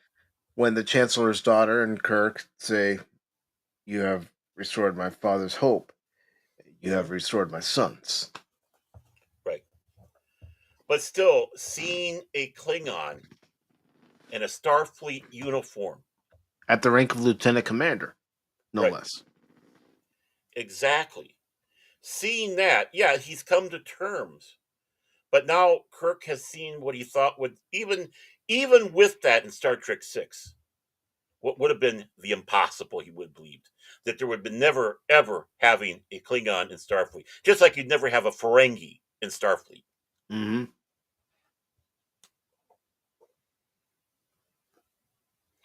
What a powerful scene. And you can see that evolution of Kirk.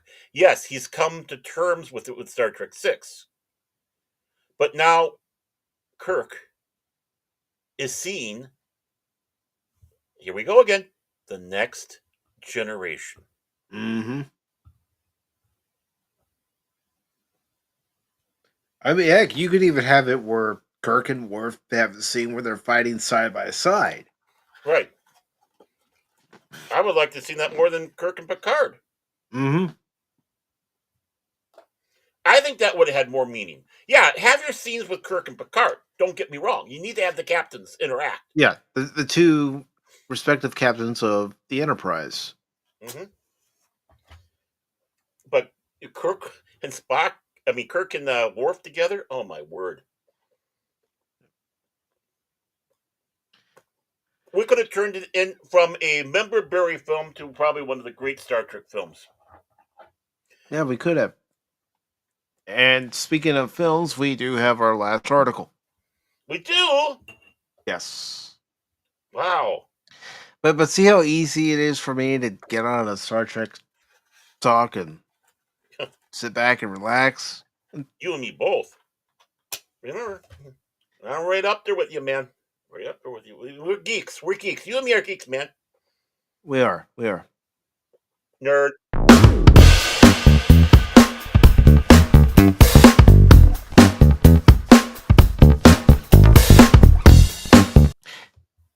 And I wear that proudly, Baron. Being a nerd, being a geek. Mm-hmm. Do you, Ronnie G? Well, like I've said, DJ Ronnie G is the science officer. Mm-hmm. Well, am I the fat number one? No, number one, you were supposed to be on the bridge an hour ago. What took you so long? I had the piles, sir. I had the piles. Don't go in bathroom on C deck, man. Woo! I outdid Worf that time. Oh, where's the candy? I want that donut. I Mr. told you not Cash, to eat where's the my food donut? at Quarks. I told you my- not to eat the food at Quarks, Baron. It was cock night. It was cock night.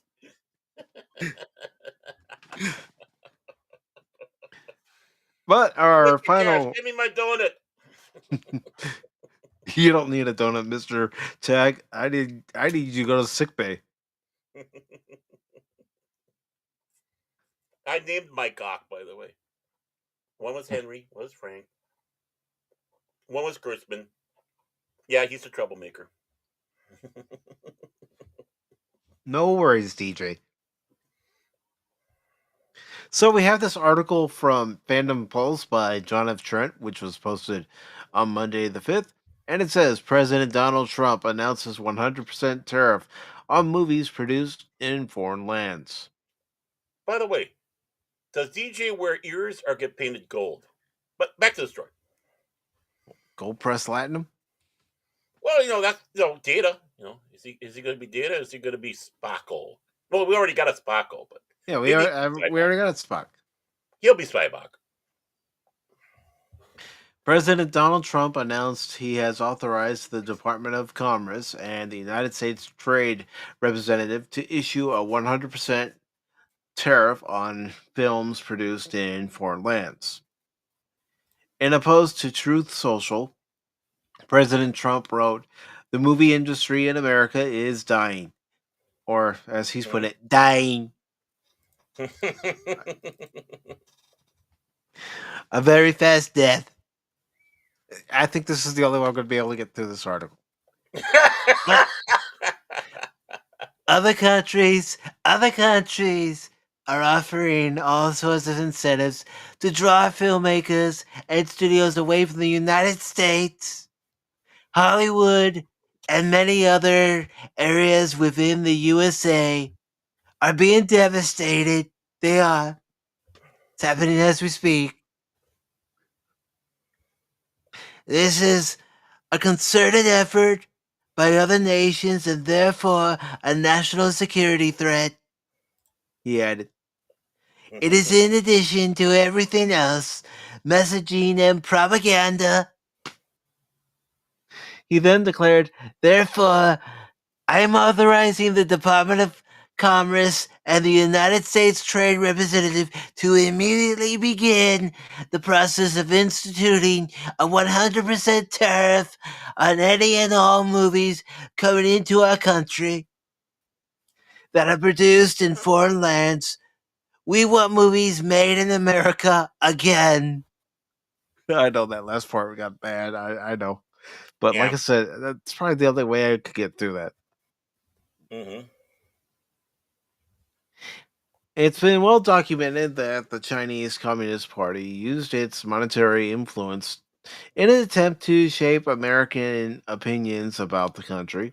Back in September 2020, Bethany Allen Ebenheim, okay, stop, Mike. Hyman? Wrote, yeah, maybe Hyman, but wrote on Axios, by censoring American blockbusters, Beijing believes it can prevent American and global audiences from imagining the Chinese Communist Party as a major threat and from viewing the targets of China's repression as victims worthy of sympathy. An assistant professor of media studies at the University of Virginia's and Cocas added, Hollywood studios are removing content that they worry could upset the Chinese government, even before actually proposing it to the Chinese government. And there is pressure to include content that is more flattering to Beijing. Well, of course. Mm-hmm. Former president of DMG Entertainment and a production executive on Iron Man 3, Looper, and Point Break, Chris Fenton has also warned about how Hollywood was being massively influenced by China. In a video that has now been removed from YouTube, he said China wants to spread their narrative around the world. He went on to assert that China sent a message to Hollywood back in the late 90s. We can't just make the movies we want to make. We need to think of what China will think of these stories. And then we need to censor the ones we think we are going to be overly sensitive. And then, cut to today, the encroachment on Hollywood has gotten progressively worse.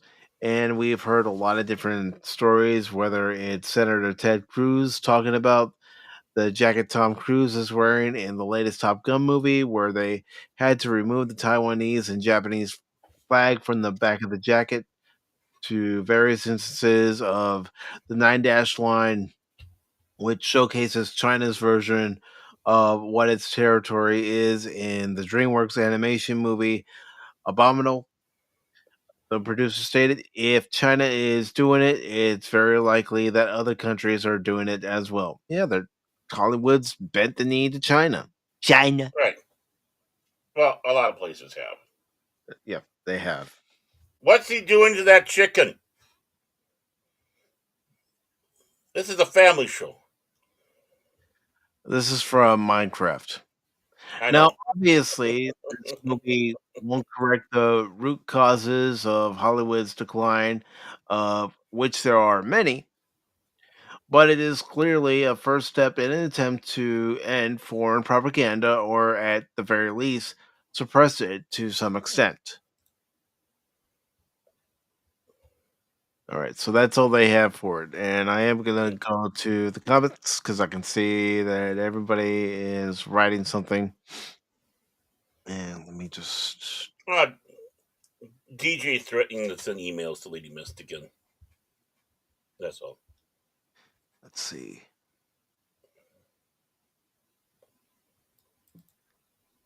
And, that's fine, Lady Miss. I voted for the guy, and I'm not a fan of everything he's been doing. No one. I don't think anybody should be a fan of everything because, we're all individuals. Not everybody's cookie cutter.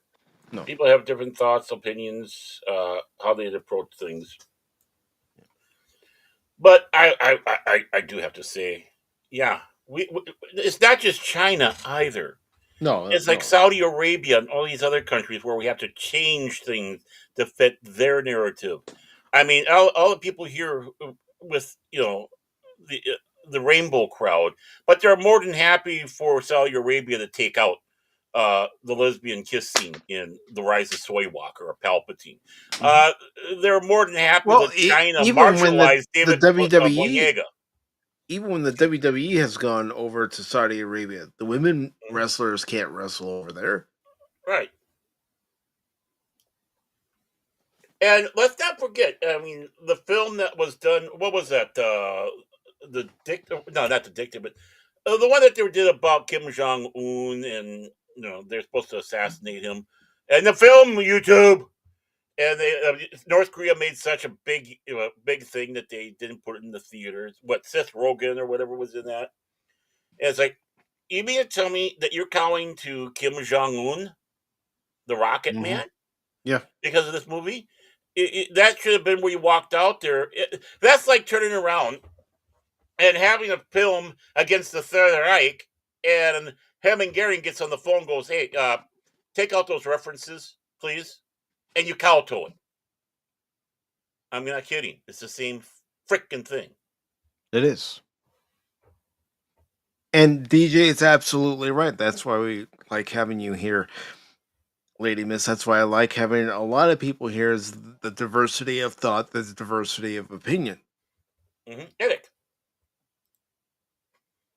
Infinite diversity and infinite combinations.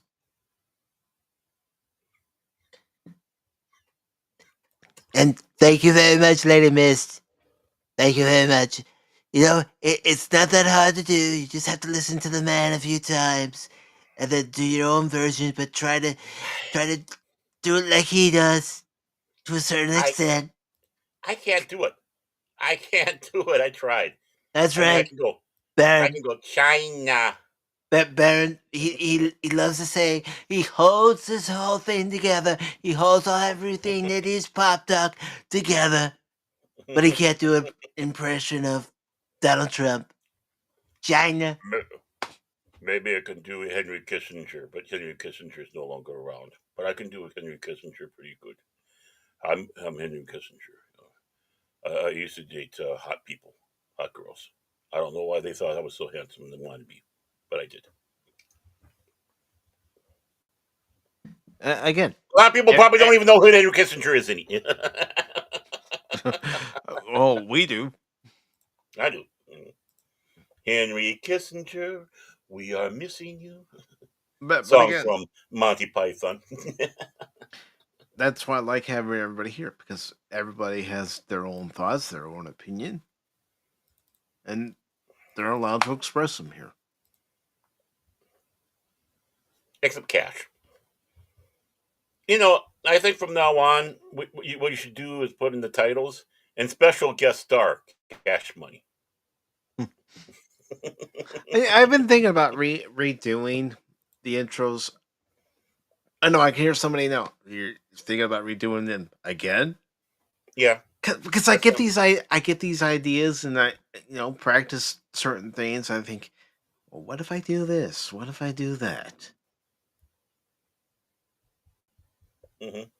But But DJ is saying, and having Lady Mist in the chat is really just tremendous. She's really great, tremendous, and great. Well, honestly, she yeah. is the best wrench out there. I But hope someday she's.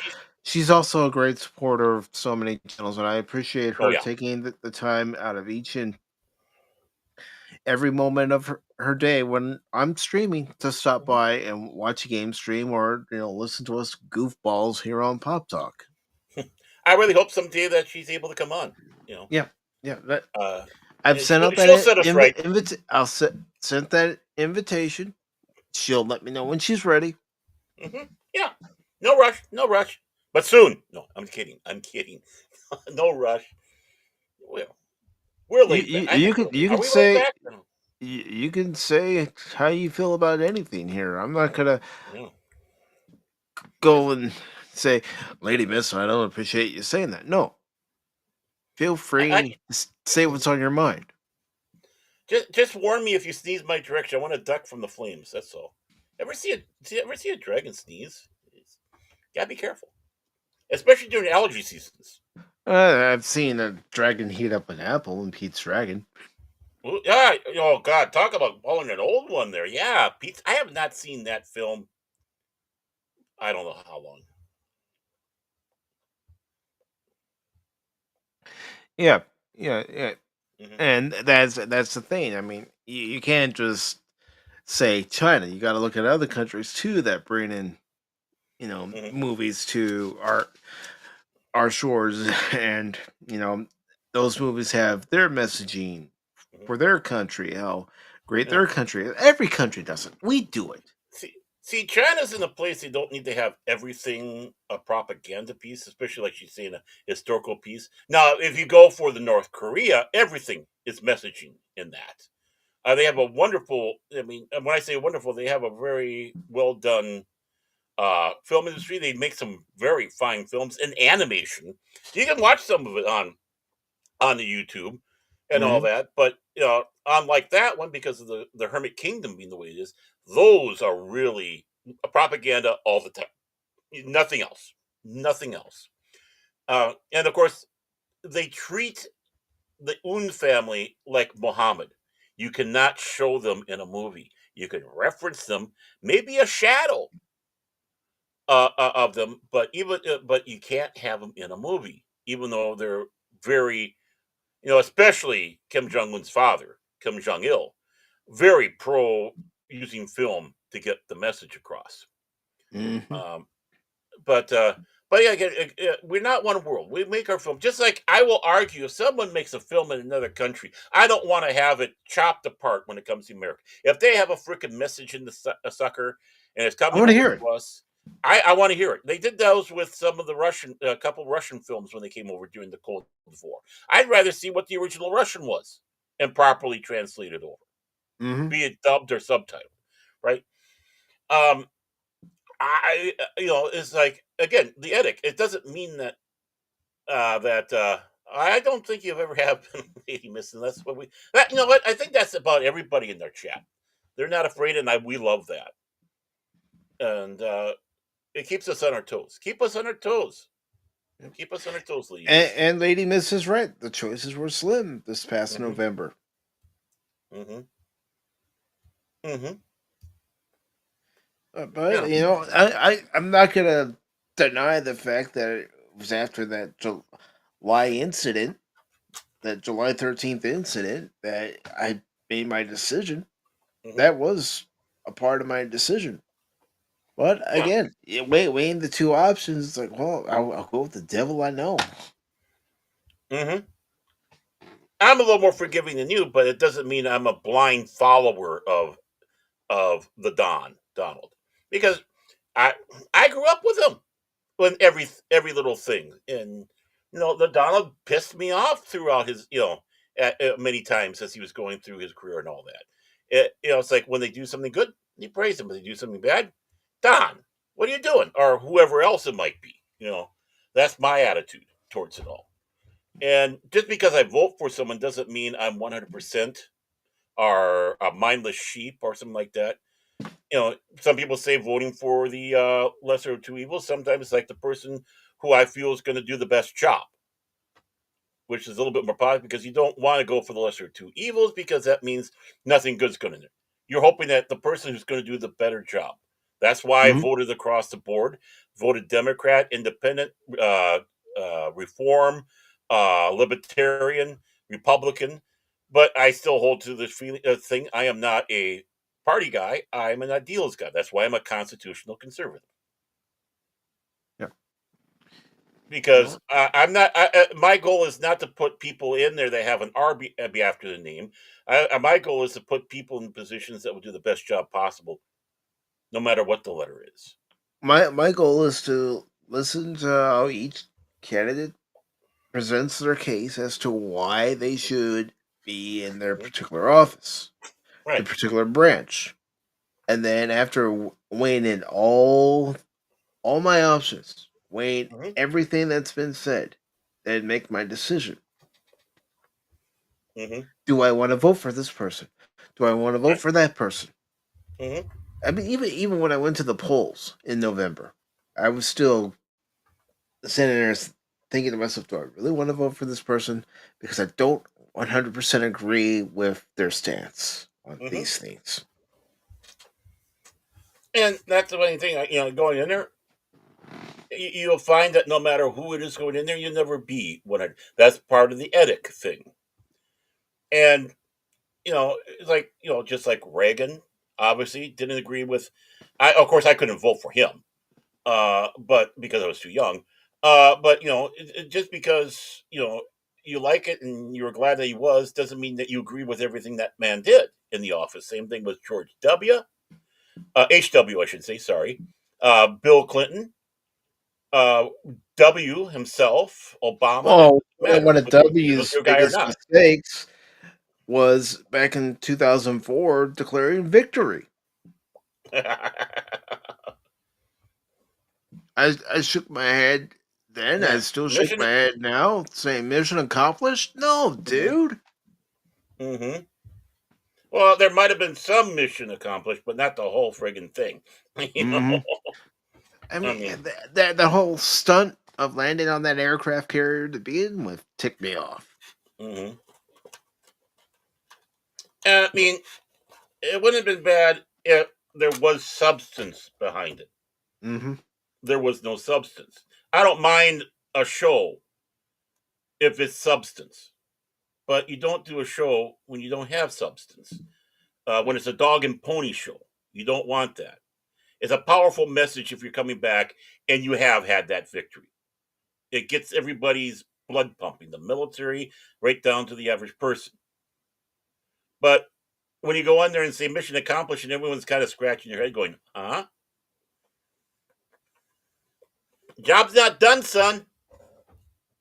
Nope. But you know what job is done?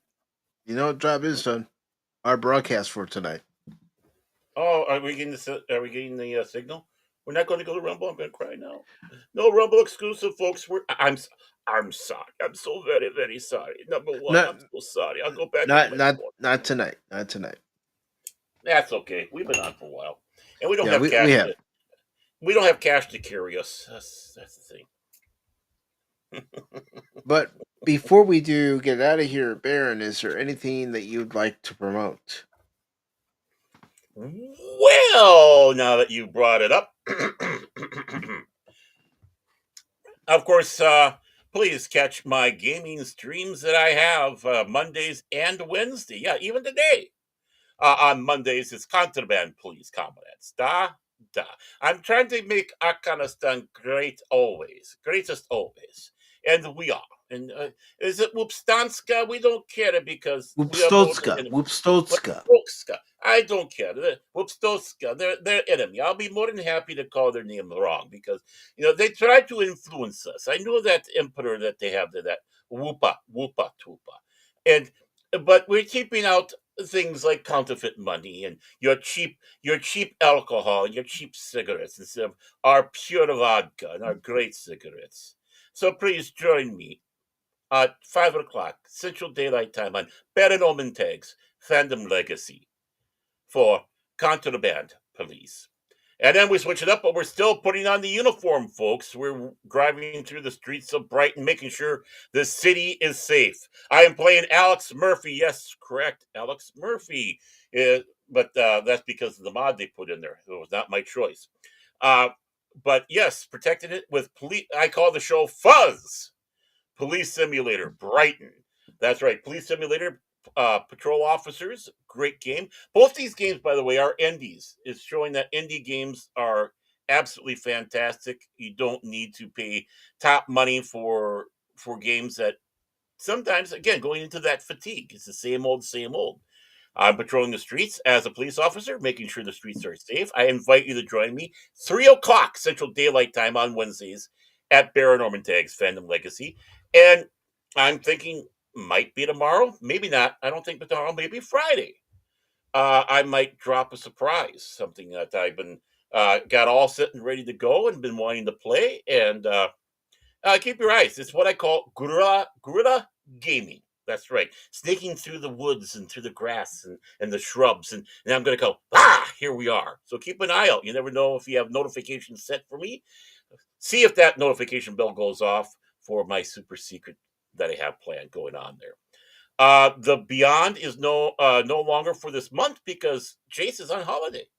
He's enjoying time with his significant other and her family. So I hope they're having a great time. So hopefully staying safe. June, the Beyond. Yep, tanned, rested, and ready. So that's over at 540 Studios, Chase Fox's channel. So when we have updates, we'll have updates. I will be filming on Monday with Pops a review of a film I have yet to watch. So maybe I'll do that tomorrow. So I get that out of the way. Our Pops will go, what's with you, man? I'm not going to say the name of it. Of course, the other one has dropped there. What was it? The 12 Chairs. The 12 Chairs is done, and that's a Mel Brooks film. I believe, I hope I'm not speaking out of turn, but what the hell? I'm going to do it anyways. It's one of Mel Brooks's earlier films, 1970, and that's on Pop's channel that we discussed that. We watched it. I think I had more out of it than Pops did. He enjoyed it very much, but I think it might be for members right now only, and then it'll be released as it goes along to the rest of the public. Yeah, it's a great. If you've not seen it, it's on YouTube. The 12 Chairs by Mel Brooks stars Ron Moody, Frank Langella, and an absolutely fantastic performance. You watch this performance and you feel like he's been cheated in his career because I'm serious. If there's an American that could have played James Bond, it's Frank Langella. No joke. So I do invite people to watch that film on there. If you were expecting a lot of Mel, he's not in it much, but it's still a great film. And let's see, we're also going to be filming on Monday for Orthodox Star Wars Day. And I know you've been talking with Pops about Orthodox Star Wars Day as well with Pops. So yeah, he sent me a message just before we went live asking what I was doing for Orthodox Star Wars Day. And he helped make the decision about, okay, what are we going to watch on the 25th? Are we going to stick with Tommy Boy or are we going to watch Star Wars? And I decided, you know what? We're watching Star Wars. That solidifies it. Yep. Pops has taste, people. He has taste. So I'm looking forward to that. I'm going to be a busy boy with him on Monday. But of course, keep an eye out on the 25th. Not only there, but of course, Mike will tell you on our channel here as well. Other than that, I can't really think of too much. The Cranky Old Fans is on hiatus for a little bit. We'll see how things go when we get to June, and then we're going to follow it through. I don't know if we'll put that show to bed for what this basically is the test run for, which is, of course, the War Room. But we'll have further news as that comes along. I know we've been promising that. And hopefully Saturday, we'll do that super secret game over at Phantom Hooligans. Hooligans, or whatever guns that they have over there. And I if think you Cash was talking about next Friday, but we'll have next to Friday now, okay. Well, he keeps changing stuff on me. we'll have to keep that in the holding pattern because Yeah, that's in his corner. So that's in his corner. So, but expect it soon. Expect it soon. I'll have a talk with him. A nice, long, personal talk. No, I'm kidding. I'm kidding. But yeah, hopefully either this Friday or next Friday, we'll see. But yeah, we're gonna get her done eventually. I can't think of anything else, but I'm finding out I'm getting busier and busier. Have you noticed that? you haven't, but you know what I've also noticed? You're Hmm. enjoying a lot of the things that you've done with Pops, as far as talking about these movies that neither of you have Yeah. ever seen. Hmm. Yeah. One has and the other hasn't. It goes across that board too. And of course, I need to be talking to my brother from the other mother, 24. So Yeah, hopefully we'll be you announcing that. guys, and this isn't going to be a very good impression of 24, but you guys got to find out when you're going to blow that shit up. Oh, listen, Mike, if you're gonna do it, you gotta do it right there. We're gonna blow that shit up. I don't have that voice, Uh, Baron. I we're gonna go I out don't. there and we're gonna, Lady Mist, I'm gonna make her toes curl with my voice here because I'm 24/7 Fusion Media, and yeah, we're gonna blow You that might be making her cringe right now, Baron. Yeah, probably cringe. Probably cringe. I'm sorry. I'm sorry. I'm so very, very sorry. Yeah, 24. Great guy. So, and Yes, hopefully we yes. can wrangle him on this show here. What? I've been in talks with him for that too. Well, I know Angry Canadian and I are trying for something, Hmm. and I am going to get in touch with 24 about getting him on too. Yep. Hmm. So, yeah, I mean, and of course I got to make an effort to go with, do a little bit more with Gary Cassell and his gang over there as well. Uh, you know, that way I can keep Martine all happy over there. So I don't want to get on the wrong side of Martine. Yeah. So. I don't stop over there as much as I should. I should too. I mean, they changed their schedule around a little bit. That's what kind of throws me off. And it's like, okay, I need to, you know, try to keep track. Okay, this is what he does here, here, here, and here, and then pop in. So I know he's been wanting me over there again. So it's nice to be wanted, actually. Uh oh. Are we doomed now? Am I doomed? Uh oh. I'm sorry. Well, Barrett, it's been nice knowing you. Yeah, it was a good run. It was a good run. I won't deny that. So, um, everybody, it was great serving you all out there and all that. You've been a spot of my life, and just have kind words when this is all done and over with. But is there anything else No, you'd like that's to it. promote? Anyone else that you'd like to promote? See, Cash complains that I take so much to do it, but I've been finding out I'm getting busier, and he spends longer talking about nothing. So that no, I got everything. Everything's now on you, man. All right, It's all on right. you. So Back to you, Mike. Sorry, I should have done before that. I let everybody know what's coming up on the channel, I do want to thank you, Lady Mist, for always being here. You Hmm. know, again, I know I've already said it, but it means a lot to me when you're here watching the game streams or watching Pop Talk, and Hmm. we're having conversations in the chat with folks like DJ Ronnie G, Tim, Angry Canadian. Good to see you come by tonight, brother. Really glad about that. And Old Gamer 72 Cutlass, thank you for stopping by. Of course, I mentioned Tim. Hmm. And as I go up the list, Godzillionaire, appreciate you stopping by when you can, brother. I do. I appreciate everybody coming by when they can. And when I don't see somebody, I just think, I hope nothing's happened to them. Hmm. Yeah, we talk about that sometimes. We don't see you guys for a while or whatever. It's like, what's going on there? Has anybody heard? You know, did Hmm. I say something? It's usually me. I'm usually the one at fault if someone doesn't show up for a while. Is it true though, Lady Miss? Are you going to start a Pacific414 fan club? That'd be great. DJ can be Eh, your first member. well, I don't consider it a fan club, but whenever anybody comes by and they enjoy what they see here on the channel, you're part of the family. I'm your fan, Mike. Oh, great. I'm going to have to change the locks on my doors because they're not going to be sufficient enough to keep you out. Too late. I got a good lock picking thing. Right. I got mouse. All right. I'm going to have to get Ed 209 in front of the house. Oh, mouse will take them out.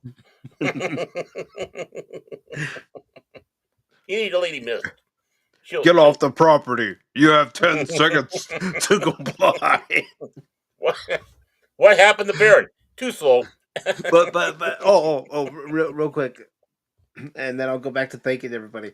Did you watch any of that 13-minute or however long it was preview of the next RoboCop for Rogue City? Oh shit! I haven't yet. You know what? I'm remiss. I have not yet. Okay. I was watching other. I've been watching others. That's on me. That's on me. Yeah, you need to watch it, man. Because I know I do. When I commented and said that I'm ready to go back to the mean streets of Detroit and protect the city, I'm watching that going, yeah. Even if this is an update, even if this is a quote unquote sequel to the original game, doesn't look like they changed too much. I need to play that. I need to play the first one here. I really, really do. You were kind enough to gift it to me, and I've been itching to do that. So I'm gonna get that down there, and maybe become one of my next game streams here, along with Mad Max. Yeah, definitely. But I want to thank the Pata Wannabe for being here, Old Gamer 72 Cutlass for being here, of course, Godzillionaire. And as I scroll up here, because I don't want to leave anybody behind. Of course, I mentioned DJ Ronnie G. Nerd. Oh, didn't come up quick enough for me. Come on. I didn't do anything. DJ Ronnie G. No, it's Evie Mux. Angry Canadian. And of course, Cass stopped by. Hasn't been by for a while, but was able to come by tonight. And you know what? There are times we can't come by a channel, or maybe the only thing that we can do is retweet about the stream. But don't worry, you're on our radar. Those are the important things, you know. Anyone they're not able to make it or catch it on the flip side, you know, the promotion, it shows you care, and we love that. I mean, it does touch us. It really does. Anybody that you know, goes out there and reposts, you know, when shows are, or do it themselves, it does mean a hell of a lot. It means that you do care about us, and we do care about you. I mean, I know there are streams that I used to watch on Fridays that I haven't been around to watch because I've been enjoying doing what I'm doing with other streamers on Fridays, and you know, playing different games. And so don't think I've forgotten about it, anybody. It's just like I said, I've been with other streamers. We've been playing different games, and we're having fun doing so. Yeah, I saw you with Fats there and being sneaky. You Arwen. Who else was in that? You Arwen, Fats. It was Fat Steven. It was Arwen. It was Euron, also known as Shane. Wolverine was there too. Yeah. And then sometimes Duz is there. Sometimes Blue Snut is there. Yeah, I might surprise Fats and go, "Hey, Fats, can I join in?" All you have to do is ask. I know. I know Fats. I know exactly. You know, he's a very welcoming. I mean, Fats is a great guy. He is. But you stole my Punisher character that night. I might have done it, but I saw you playing Punisher. It's like, you stole my Punisher.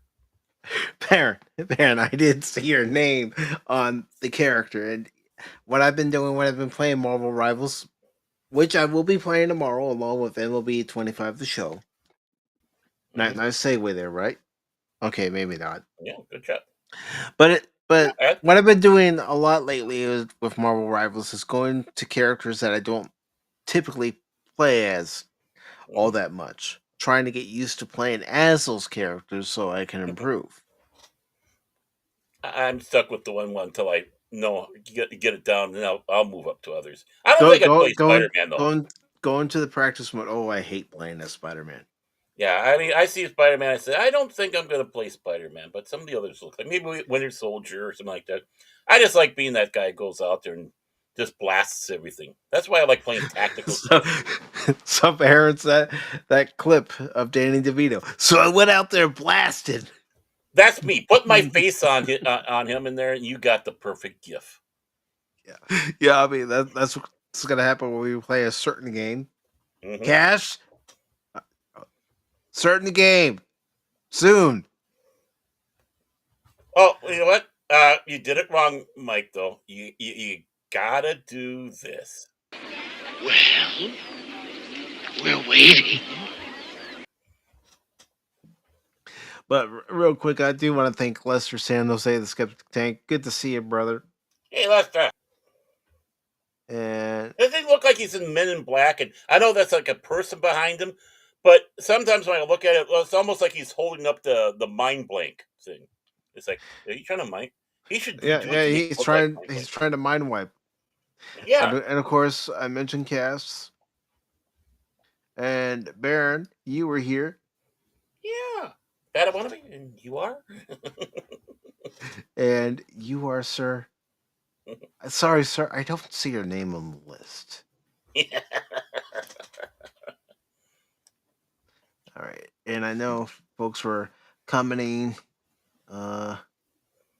Let's see. DJ says guilty as charged. Well, speaking of DJ, this Saturday at 8 p.m. Eastern Time What? here on Pacific414 for YouTube, Rumble, and X. He will be joining me for the second episode of The Adventure Continues, a Star Trek discussion, where we will watch and discuss, and we invite all of you to watch and discuss along with us the episode Tomorrow is Yesterday from the first season of the original series. The first time travel episode they had of going around the sun at warp 10. The first time travel episode, but also the first episode that made me realize at 7 years old, I'm a Star Trek fan. Mm-hmm. Think about that episode. Think about how that resonated, because here they had the slingshot effect. They did it later on with the Gary 7 episode, and then Star Trek 4. The Voyage Home. It's like, talk about remembering your lore. Mm-hmm. How time travel works in that universe. Mm-hmm. And then, of course, they come up with other ways of going through time. And Mm-hmm. Yeah, like the Guardian, or Mr. Atos's design machine that he Mhm. had. It's like A to Z, by the way, that means. But you know that. Everyone knows that. They should. And I know you've decided on the episode that you want to watch when you're on.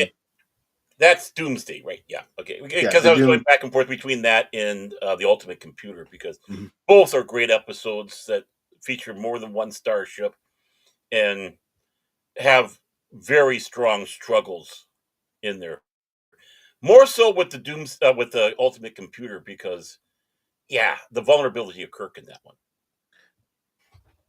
Where's your crew? They're on the planet. That planet's destroyed. Don't you think I know that? Oh, the vulnerability of Decker Mhm. in that one. Yeah. Oh. So one, you have the vulnerability of Kirk in the one. This one, you have the vulnerability of Decker in that one. Oh, I mean, when it comes around to drama in Star Trek, well, okay, we'll be going for how long? I'm shutting up right now. Yeah. Don't open that Pandora's box, Mike. Sorry. I saw that we were near the Bajoran wormhole, and I thought, let's go through it. Yep, that's our form of a rabbit hole. Yes. But again, thank you everybody for watching. Hope to see you tomorrow at 6 p.m. Eastern for the MLB The Show 25 stream, along with some Marvel Rivals thrown into the mix. And then, of course, Saturday at 8 p.m. Eastern for episode 2 of The Adventure Continues, a Star Trek discussion. And also this Sunday, where we never give up, never surrender, as we watch Galaxy Quest, and we get to see Cash and Baron on a road trip. Hey, I'm the fat one. and Baron wants Wingy. And I do have a question. Yeah, we get to watch Tommy Boy. And I got a question. If you're playing MLB game, would that be considered the box score simulator? We'll see. I'll probably play as bad, especially when I get to the Cubs bullpen, as the real bullpen is. Well, can't you change that around if you want? I can change it around, and to be honest, and I'm not trying to toot my own horn, but I'm not too bad when it comes to the pitching side. It's the hitting side I've always struggled with. See, at least you followed through with your weakness, so it wasn't all ego. Yeah.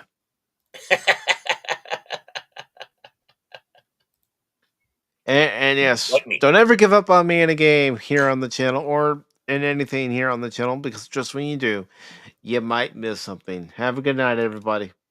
Bye, everybody. Love you. All of you. Autobots, transform and roll out.